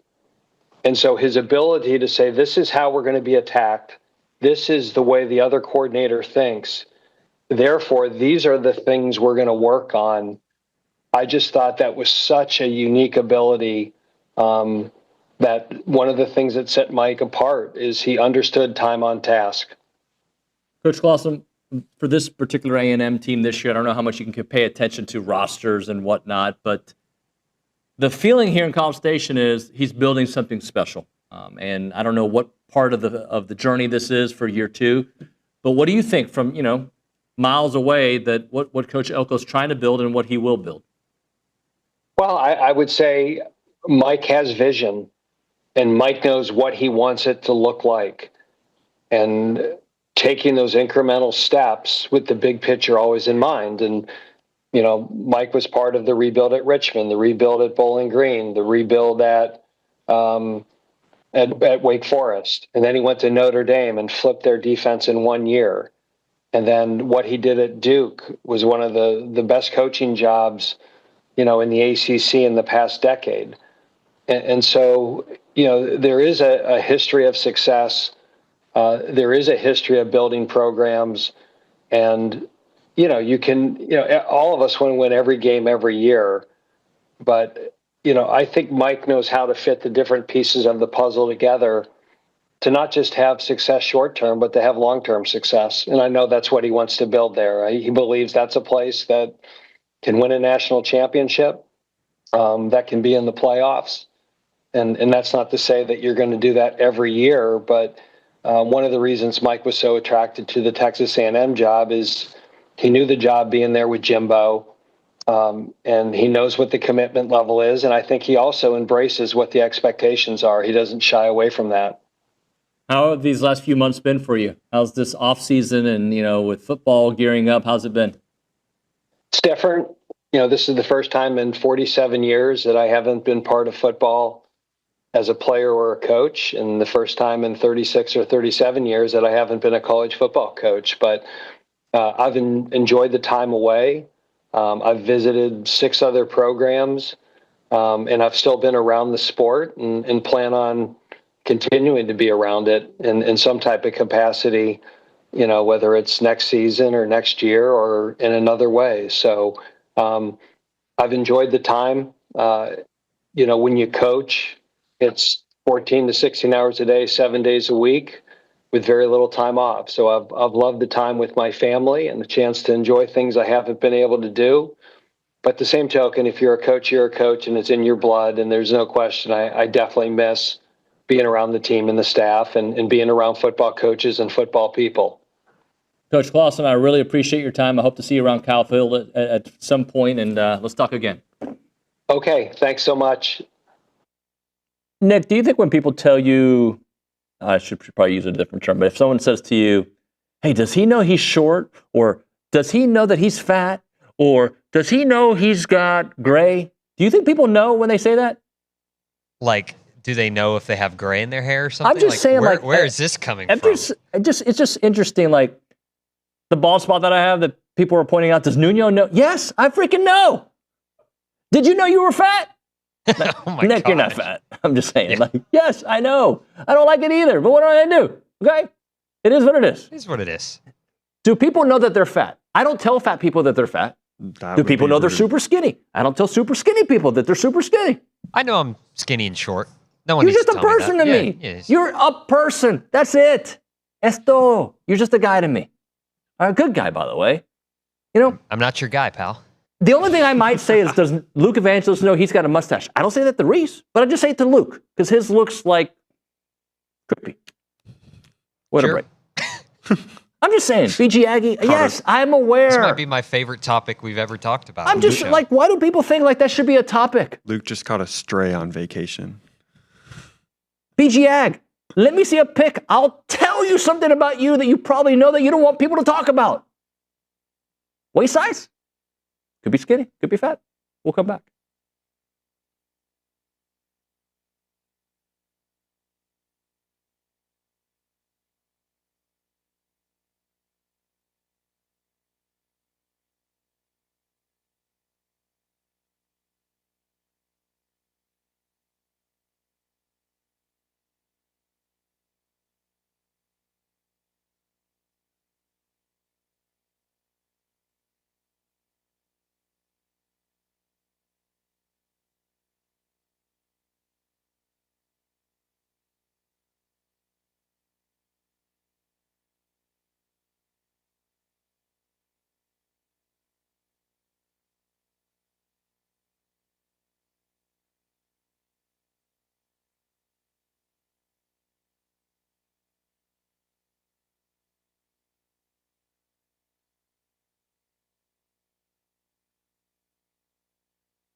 Hey, we're back. I didn't realize it. TexAgs Live, presented by David Gardner's Jewelers, Rollo Insurance Studio. The Dryer's in the house.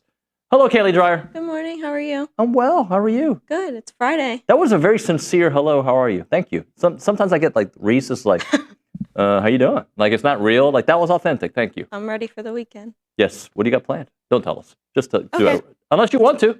Well, I'm going to the Texans game. So That'll I'm be really fun. Excited. But By the way, the biggest Texans fan I know.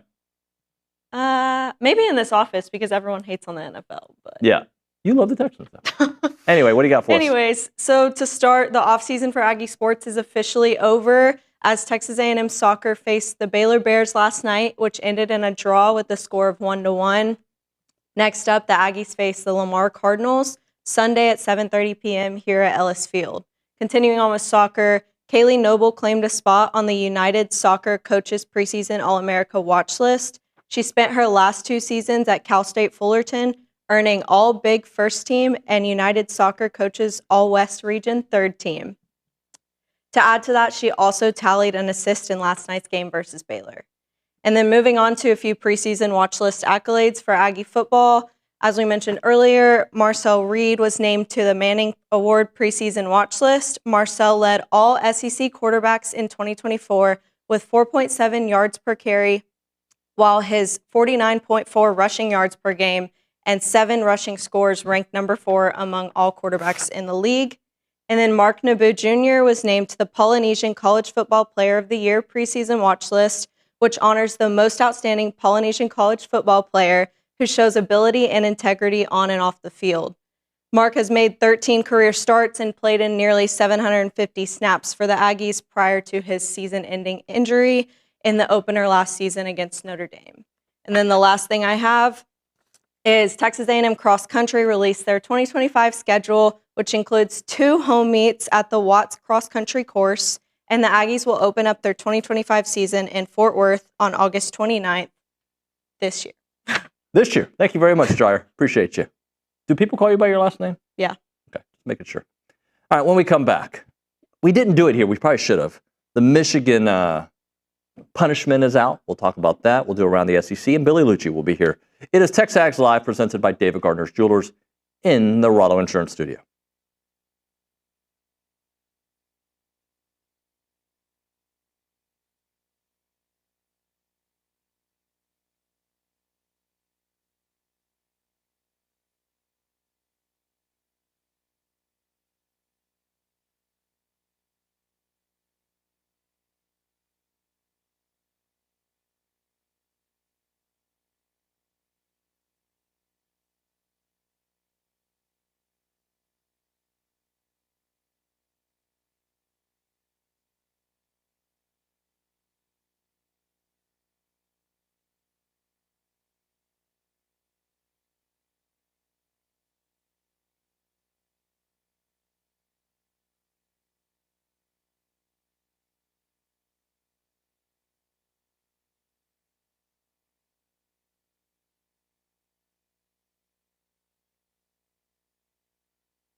I don't make the rules, but this is one of the greatest songs ever.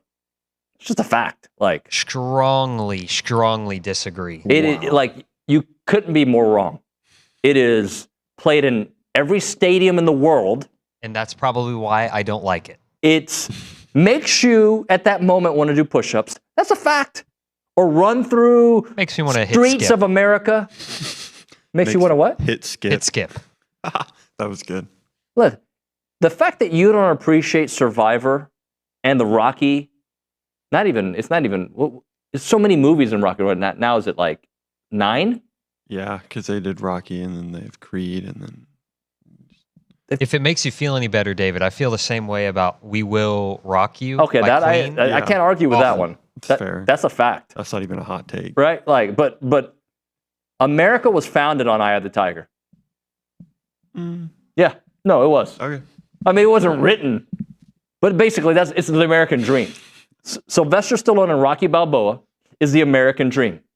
Yeah. That even you, as a punch-drunk person, can somehow magically in Rocky IV get great grammar, and then lose it, but still build an empire. That's the beauty of Rocky. Yeah.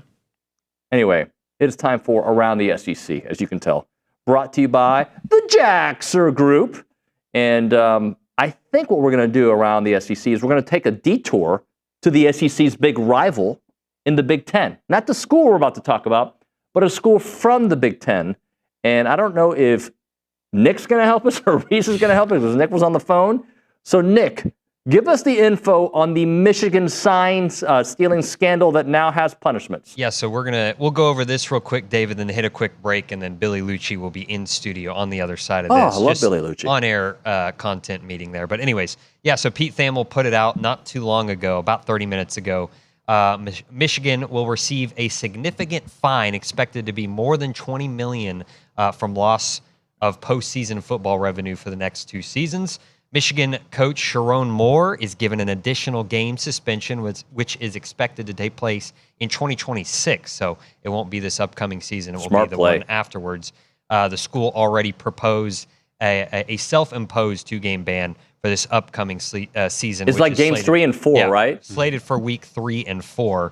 And a continuation of that, there will be a 10-year show cause penalty for Jim Harbaugh and an 8-year show cause penalty for Connor Stallions. I find it interesting that they pick games 3 and 4. Why are you laughing? Because I feel like it's their cupcake games. No, it isn't. That's why. Oh, one of them is. Yeah. Okay. So this is how the schedule goes. Okay. New Mexico at Oklahoma. You ain't got to take that one off, right? No way. Central Michigan, week 3, which he's taken that one off. Yeah. And Nebraska, week 4. Okay. At Nebraska. I find that interesting. I give Michigan some credit for banning him for the Nebraska game. You don't want to miss your first game of the season. I might miss that New Mexico game. If you're going to do selective picking. 1 and 3, they would have. If I were Michigan, I would have been like, yeah, you're suspended games 1 and 3. I can live without you for New Mexico and Central Michigan. That's just me. By the way, Nygren believes that Michigan was a nothing burger. You don't think a $20 million fine on an additional game was anything to write home about? So I view it as if Texas A&M won a national championship and then let's say Mike Elko leaves for the NFL. So you think the Astros got penalized worse? Yeah. They had to fire the whole world. Yeah, they did. Like everybody. They didn't actually have to do that, but they got the scarlet letter. Jim Crane did, yeah. But if you as an A&M fan, would you trade a national championship? Yes. Whatever the answer is, yes. Yeah. For a $20 million fine and a 3-game suspension for your head coach spread out across 2 seasons. Yeah, all day. Then it's a slap on the wrist. If you were that quick to give your answer, it's a slap on the wrist. So you think it should have hurt? But let's say you make it hurt. And then Michigan and the Big Ten are like, you know what? We're out of the NCAA. Then what? That's a fine line that they're walking. You want to be harsh, but not too harsh. And I think that was not very harsh at all. All right. Shortest segment today. When we come back, Billy Liucci will be in studio. We'll chit-chat about this. We'll chit-chat about that. And we'll chit-chat about Marcel Reed. That I can guarantee. Right now, a moment for Caldwell Country Chevrolet, Highway 21 in Caldwell and online at caldwellcountrychevrolet.com. In today's fast-paced world, you want to have the car buying experience at your fingertips, so you can start your search at CaldwellCountryChevrolet.com. They have a great selection, and they update that inventory online all the time and in person. When you go there, you're going to see a beautiful selection of vehicles. They are deeply invested in our community, by the way. So when you shop with Caldwell Country Chevrolet, you're shopping with a company that is supporting local business as well. They love to give back. And if you're ready to experience the difference, what you need to do is make that short drive to Caldwell. We're talking about a 15-minute drive, the edge of Bryan to the beginnings of Caldwell. A short conversation away, but you'll see the difference when you step on the lot and do business with the great people at Caldwell Country Chevrolet. Highway 21 in Caldwell, online, CaldwellCountryChevrolet.com.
As a reminder, the final segment of the program is brought to you by Double Dave's. That's at 10:50. But right now, caller number 12, 979-693-1150, will hook you up with your choice of a dozen pepperoni rolls or a large one-topping pizza from Double Dave's. They've been serving Aggieland since 1984 with your favorite pizza and, of course, those world-famous pepperoni rolls. Reliable in-house delivery, bringing piping hot goodness straight to your door. Just click on doubledaves.com, and your favorites are on their way. Billy Liucci is in attendance. Hello, sir. David Nuño, what's going on? Hey, any thoughts on the Michigan sign-stealing punishment that came out? Well, by doing that on live radio, you'd be assuming that in the last 10 minutes It's only been out for an hour, and you live on your phone. I was eating breakfast. Oh. 3-game. 1 game in 2026. Is their 3rd game this year, Oklahoma? No. 3 games altogether. Yeah. What's their 3rd game this year? Oh, Oklahoma. No. Central Michigan. Yeah, Oklahoma's 4. Okay. Am I right? No, Oklahoma's 2. Sorry. So he is suspended for OU. No, he's not. He's suspended for the Central Michigan game and Nebraska in weeks 3 and 4 of this year, and then whatever game they choose in 26. They're picking the game. No, they didn't. Okay, since you guys both combined to read this, we know this. Explain why those games. So they self-imposed 3 and 4 this year. They did that. Okay. The NCAA. That's what I just said. They self-imposed Nebraska, which surprises me. Right, which is what we were. Yeah. And then next year, they haven't picked the game yet. And then the $20 million fine. First of all, that's why the NCAA is what the NCAA is. The fact that they were allowed to self-impose. If you're going to do a 3-game suspension and you suspend said coach in August, then said coach should be suspended for that team's next 3 games, period. Yep. Nothing else. There's it makes no sense for them to allow, there's no logical sense other than it's a half-assed punishment. And I don't think a lot of these kids should be punished by not having their coach in the game. But Sharon Moore, if they determined he was part of that staff that did it, I mean, frankly, I think the NCAA should come down harder on them. I guess Harbaugh has a 10-year show cause, but the NCAA hasn't come down hard on anyone in quite a while. Yep. There was a stretch there, and I'd always say, they're going to come down on Art Briles. They're going to come down on Hugh Freeze. And those things happen. It just took forever and ever and ever. They're going to come down on LSU and Ed O. They didn't come down quite as hard, but it also was part of, it factored into him getting let go ultimately as well. But I said Ed O. It was really LSU and that whole Lady of the Lake thing. So that one is where I feel like they really started to lose teeth, more so than they already had. They don't do a damn thing anymore when they should. When they should. Right. And sometimes they'll go give this same punishment to a team that did far less. I mean, it's very obvious that everybody was aware of that. Look, people steal signs in this sport all over, but what they were doing, took it to another above level. and beyond. I know Connor Stallions is this little, cult figure running around podcasts. He is too and much on everything. that. And Yeah. it's just you've had years to craft your story and what your defense is going to be and how you're going to defend yourself and everything. You've had years to craft that, and nobody's buying it. It's fine. You cheated. You got caught. Pay the punishment. This is not a punishment. This is just the NCAA, basically grandstanding at this point, just to say, hey, we still do stuff. So just another, I don't care. It doesn't bother me whether Sharon Moore is sitting out. This is not an A&M rival we're talking about. This is not some hope we had that, man, they're recruiting at a lights out level, getting a bunch of players. This will knock them down.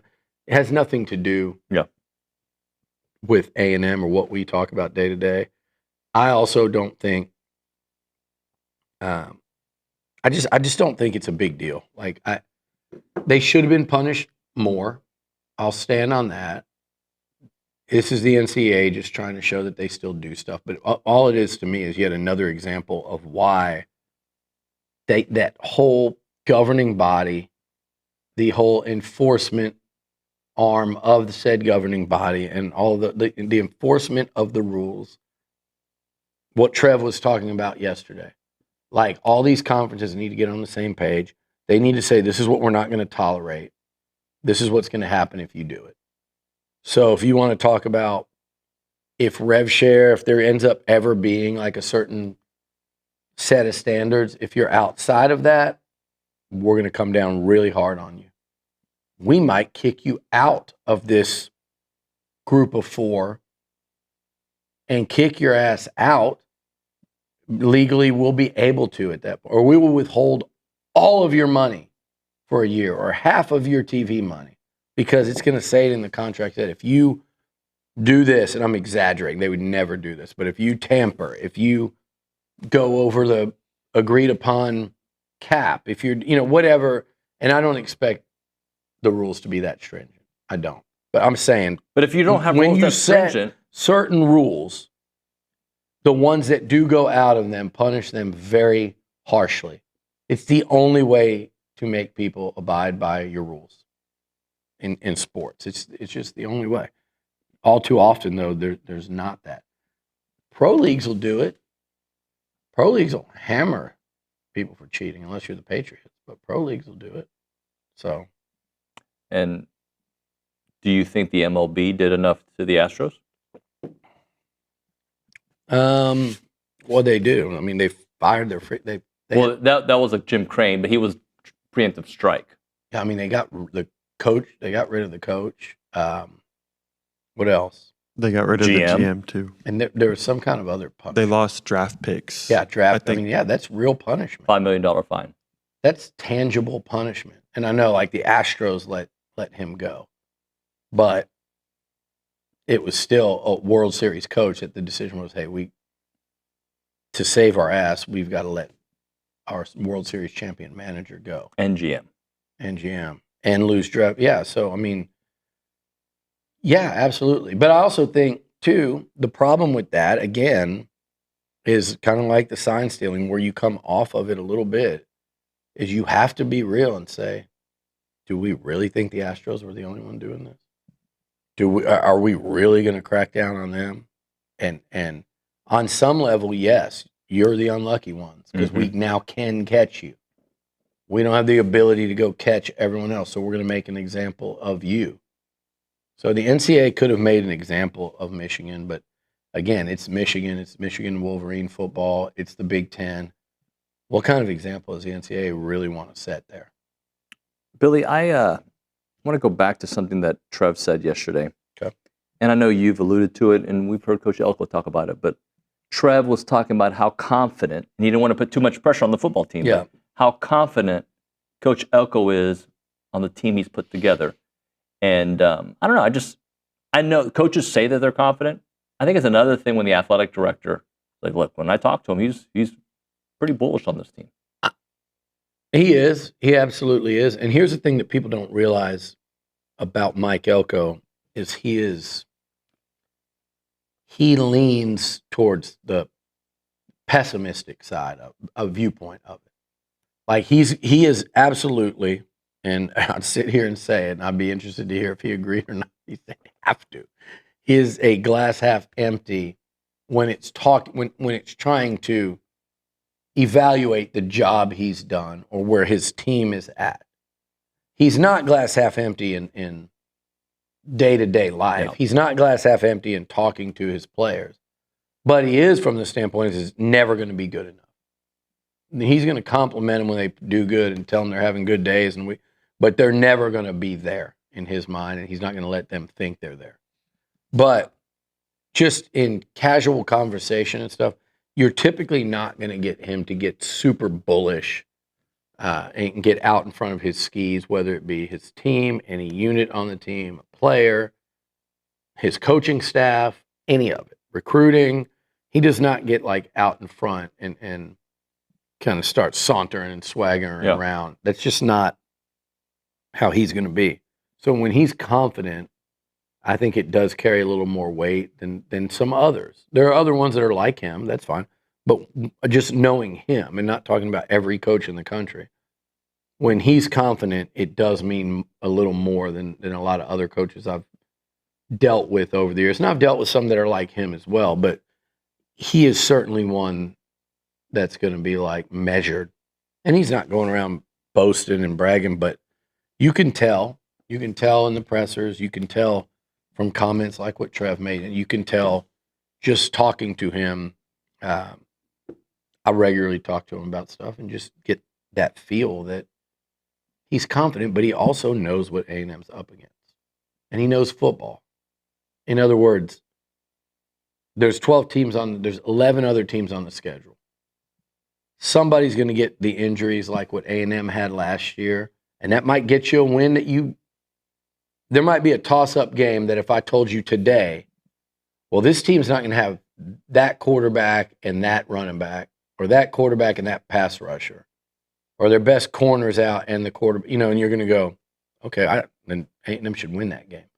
So that goes both ways, and he understands it's football, but he also understands how good the teams are on the schedule and that there's going to be so many close football games. So it's going to be like a measured confidence at all times. But I think without question, I think he believes he's got a better football team this season than he did in his first year. And I also think he thinks last year's team was better, should have had a better record than they had. Not by a lot, but certainly by another game or so. So with that said, yeah, I mean, I think they feel good about it. And I said it the other day, I don't think if you're watching practice, so put yourself in their shoes as a staff.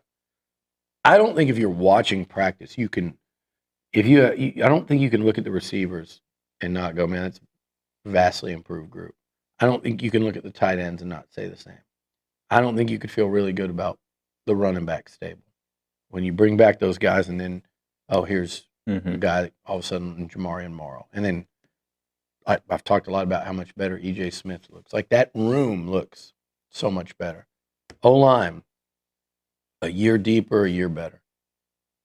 You feel really good about O-line and running back. Marcel Reed, I said it yesterday. He has had I'll say an outstanding week of practice.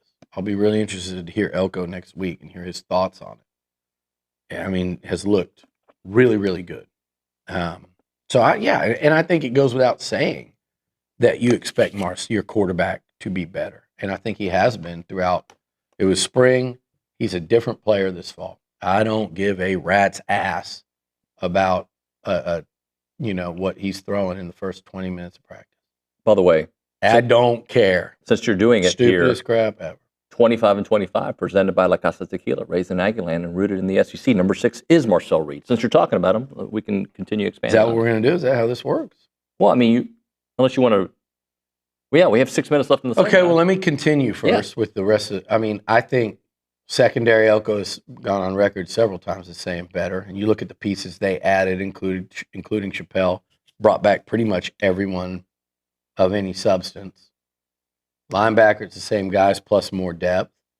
And then the one position on the field where you go, okay, we lost a lot of talent. It's going to be hard to replace is the defensive line. And they've thrown numbers at it, and there is some experience in Regis, Hicks, Howell, a little less with Kennedy.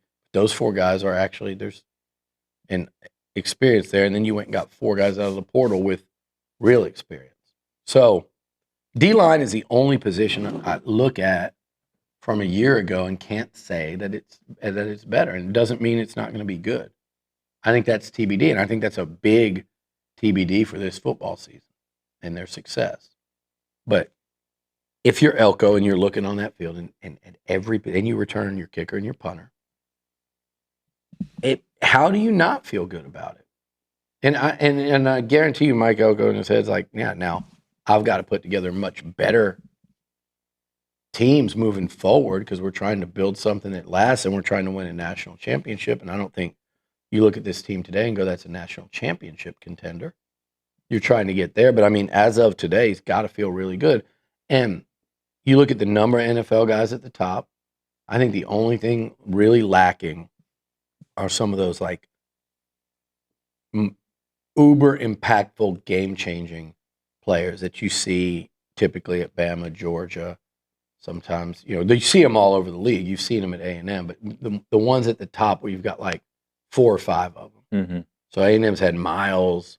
I think Christian Kirk's one of those guys. Obviously, Johnny and Mike, some of those top 5 O-line or top 10 O-line picks or those guys. But you got to have several of them, I think, on a team together to really go off and win this league in terms of like at a national championship contending level. I think that's the last piece that's missing for him right now. Would you like to hit a break? Would it be an early break and do Marcel, or do you want to do Marcel here?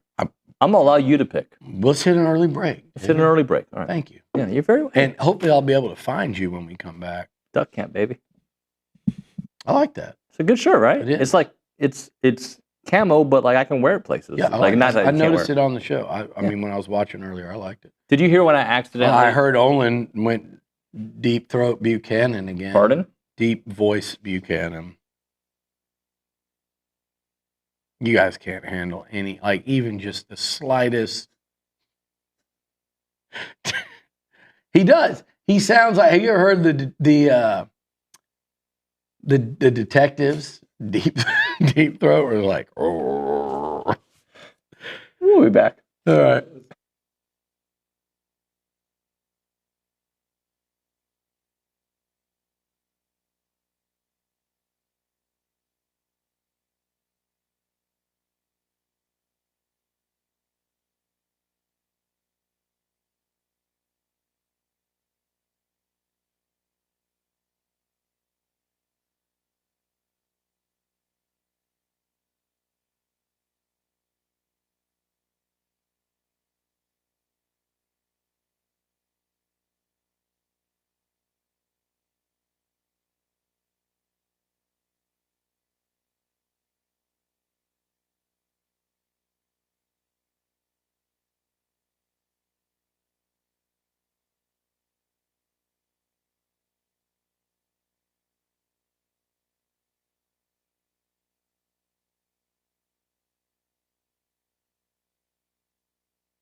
All right, we're back here on TexAgs Live, presented by David Gardner's Jewelers Rollo Insurance Studio.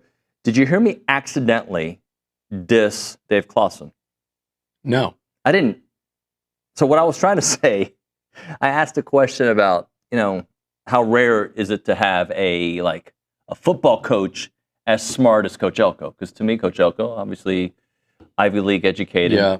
And he was like, well, I wouldn't say that football coaches aren't smart, especially somebody who was a head coach for 35 years. But I wasn't trying to. I was more propping up having a, Ivy League educated coach. So, but he was very nice. I enjoyed that interview. We have some comments on the chat that you were going to read. Reese Nygren at the Angry Elephant News and Social Center. Yeah, people picked up on the deep throat comments. Watergate. Wesley said, how ironic if Billy gets him kicked off of YouTube instead of OB. Dave said, I get the joke, but I wonder how many people really don't know Deep Throat and Watergate. I am one of those people who doesn't. Well, you shouldn't.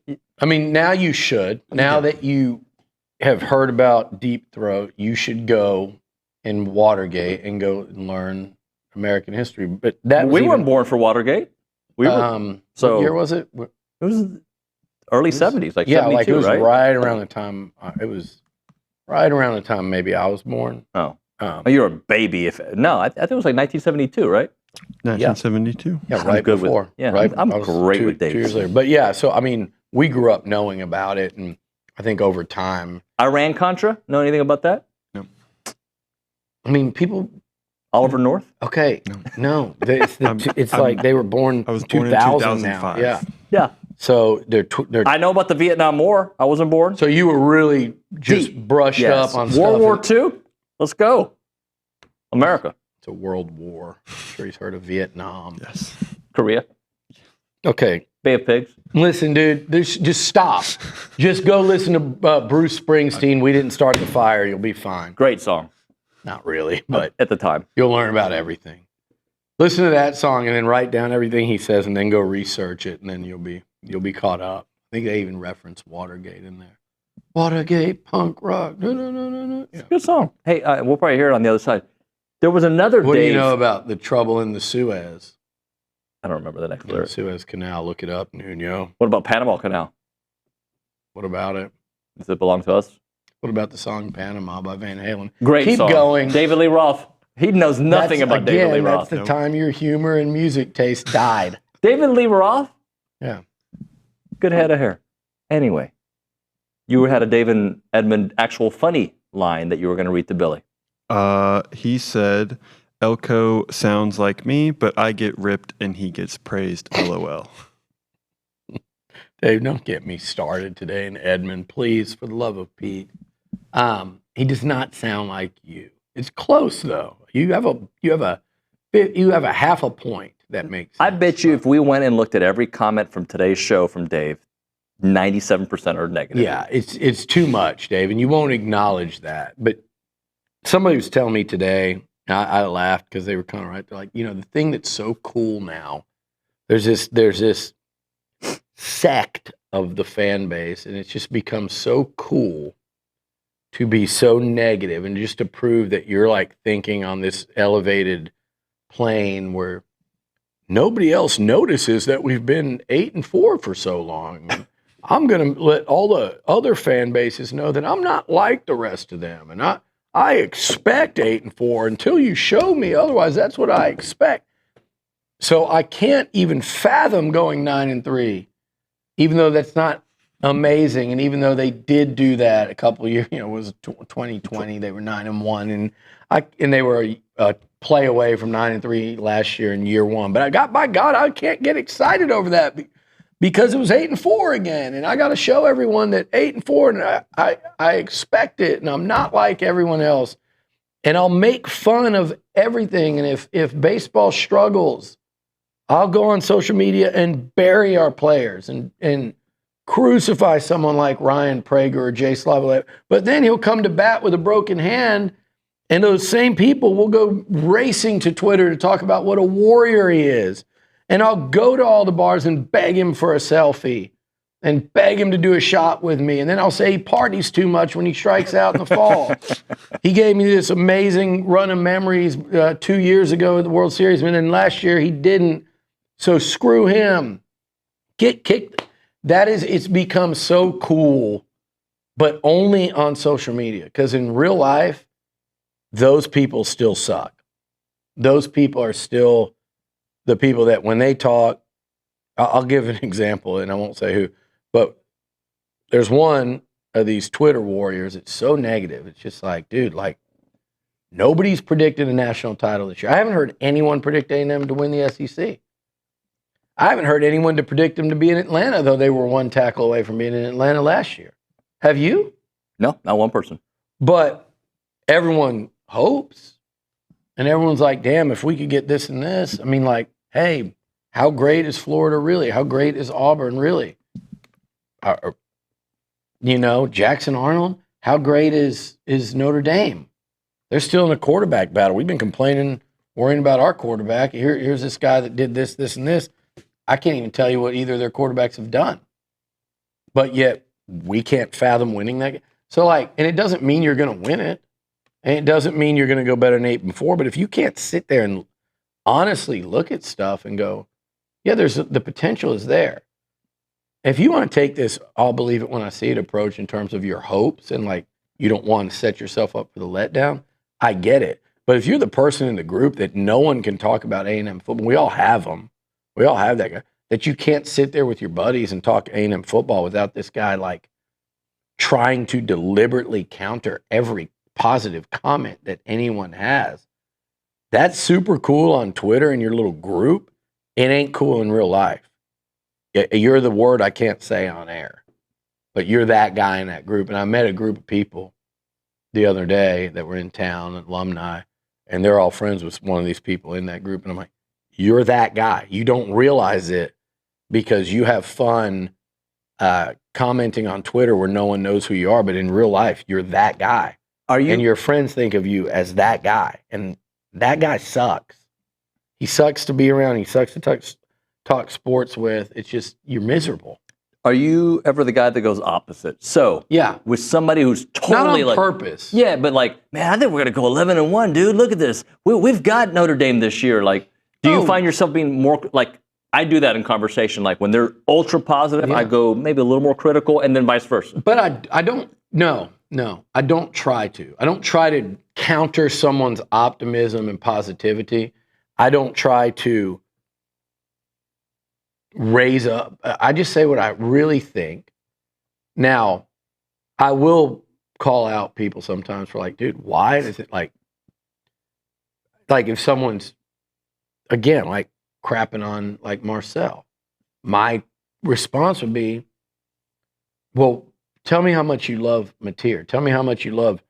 I heard you talking about Simmons at Ole Miss that you just saw come off the bench in one game. You're hyping him up. You're scared of Notre Dame and their quarterback who's never played. You're scared of Jackson Arnold. If he would have done what he did at Norman last year, you guys would be predicting us to go 2-10. So just be consistent with it. Just be consistent with it. That's all I typically ask with those people. But yeah, there's a lot of people that I talk to day to day that would say that I'm negative. There's some that are super. I'm like, well, I think A&M still has not a long way to go. But you can get it done quickly in this day and age in college football. But they're certainly not there. And I'm not sitting there saying A&M had a great year last year and that Elko should be running around thinking they had some huge accomplishment. But they had a better year than people give credit for. And those same people want to discount top 10 wins against teams that were ranked. And then they'll say, well, they lost to 2 unranked teams on the road. Well, South Carolina, if you're going to play the game that LSU and Mizzou weren't in the top 10, even though they won 9 and 10 games, then you can't say that South Carolina was unranked because they finished, I don't know where, but they certainly finished ranked, I think climbed into the top 15. So it's just that always moving that target to fit a negative agenda. That's what makes this whole thing annoying at times in terms of just It's really the online banter, and there are people on TexAgs too, and it's people that go, well, you can't be negative. I'm like, my ass, go read the boards. It can be an absolute beatdown sometimes, and it's actually the people that want to be positive that get shouted down and ridiculed the most. So again, if you're positive and you think A&M's going 11-1 and going to win 2 playoff games this year, more power to you. They could. I'm not expecting that this year, but I do love everything I'm seeing about the program, a year and a half into this thing under Mike Elko. It's exciting. It's encouraging. Recruiting. You guys will start seeing these true freshmen play, here in a couple weeks. That's a badass group. They're about to follow it with another badass group. He's proven he can handle the portal. The NIL side of things are really strong. They need to stay that way. That's what Trev was talking about yesterday, but A&M is a winner. There are winners and losers and non-factors on the NIL front. A&M is a winner. Now, you want to win at the highest level, just like in anything. But they're a winner. They're a have. They're not a have-not. There's no question about that. Everything about the thing, to me, looks like trending this way. I wish you could snap your fingers and we could see A&M win a natty this year. I'm not expecting that. I'm expecting a team I know they're going to be better than they were last year. How much does that show in the record remains to be seen. And I'm not setting it up to say, oh, same record, but they were better. I'm setting it up to say it's not guaranteed. They got to be like, I know they're going to be better, but they might need to be this much better. Right. They might need to be significantly better because a lot of the teams they're playing are going to be better. All right, let's hit a break. We'll come back. We'll finish out with 25 and 25. By the way, rumor has it there might be a podcast that we do together sometimes. Possibly. That could happen this weekend. Possibility, where we go super deep into a certain subject matter. Right now, insurance, when it matters most, who's going to answer your call? That would be the Rollo Insurance Group. You get your personal agent with a direct number, not a call center, not an automated system. You're going to get somebody, and they're going to take great care of you, like my guy Morgan, who takes care of me. The Rollo difference is real. They got 60 offices in the great state of Texas. Whether we're talking home, auto, or business, ranch, or insurance, start a relationship with experts who put you first. Your agent becomes very familiar with your unique situation and then customizes a plan for you to make sure that you are taken care of. When you need advice or you have a claim, you'll speak directly with someone who knows you by name. That's the Rollo difference. Visit rolloinsurance.com/TexAgs. That is rolloinsurance.com/TexAgs, or call them up 888-44-ROLLO. That is 888-44-ROLLO.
Houston Aggies join us for a special screening of Breaking Tradition featuring fellow Houstonian and Aggie Hugh McElroy, class of 71, at the Star Cinema Grill in City Center on August 27th, 6 o'clock. It is set during the Civil Rights era, and this powerful documentary follows McElroy's courageous journey through a transformative period at Texas A&M in the 60s.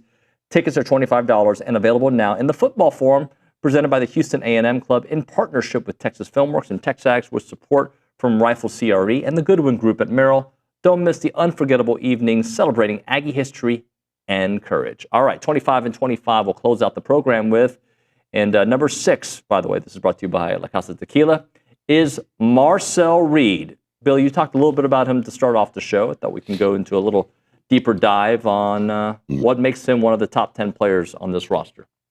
Well, I think it's probably higher than that, to be honest. I think the potential is to be sitting there at number 1. You know, and I'm not saying he will, because there's a couple guys up there that are really good, but that's when you talk about like who could emerge as a star in this conference, he's got the potential to do that.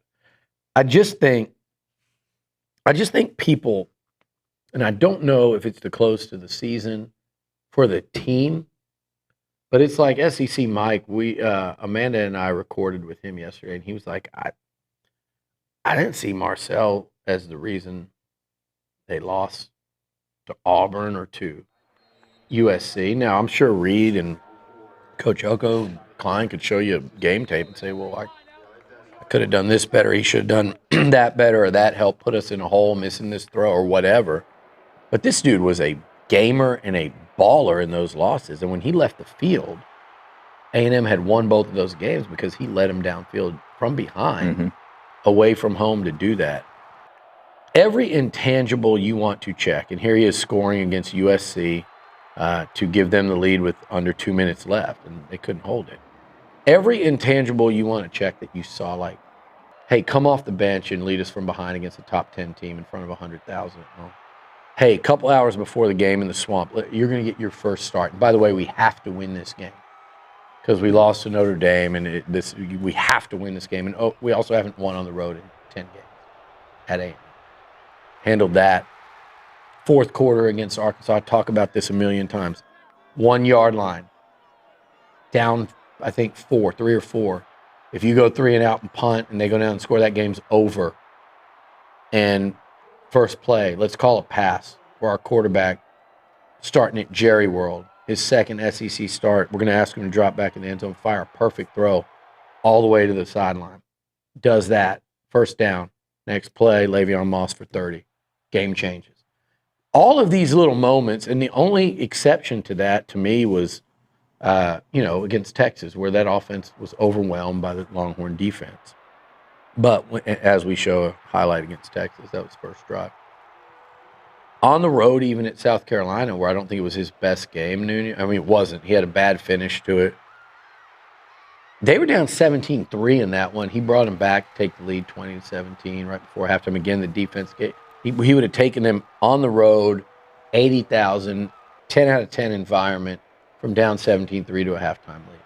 Now that Gamecock defense caught up with him later. But, I mean, as a first-year player, and then I think people don't realize, hey, in case you forgot, this guy wasn't supposed to start last year. And the reason he wasn't supposed to start is because he had a veteran in front of him, and he wasn't ready to be a starting quarterback at the college level with just one game under. By the way, played pretty damn well in the bowl game against Oklahoma State. Again, coming off the bench, one play into the game.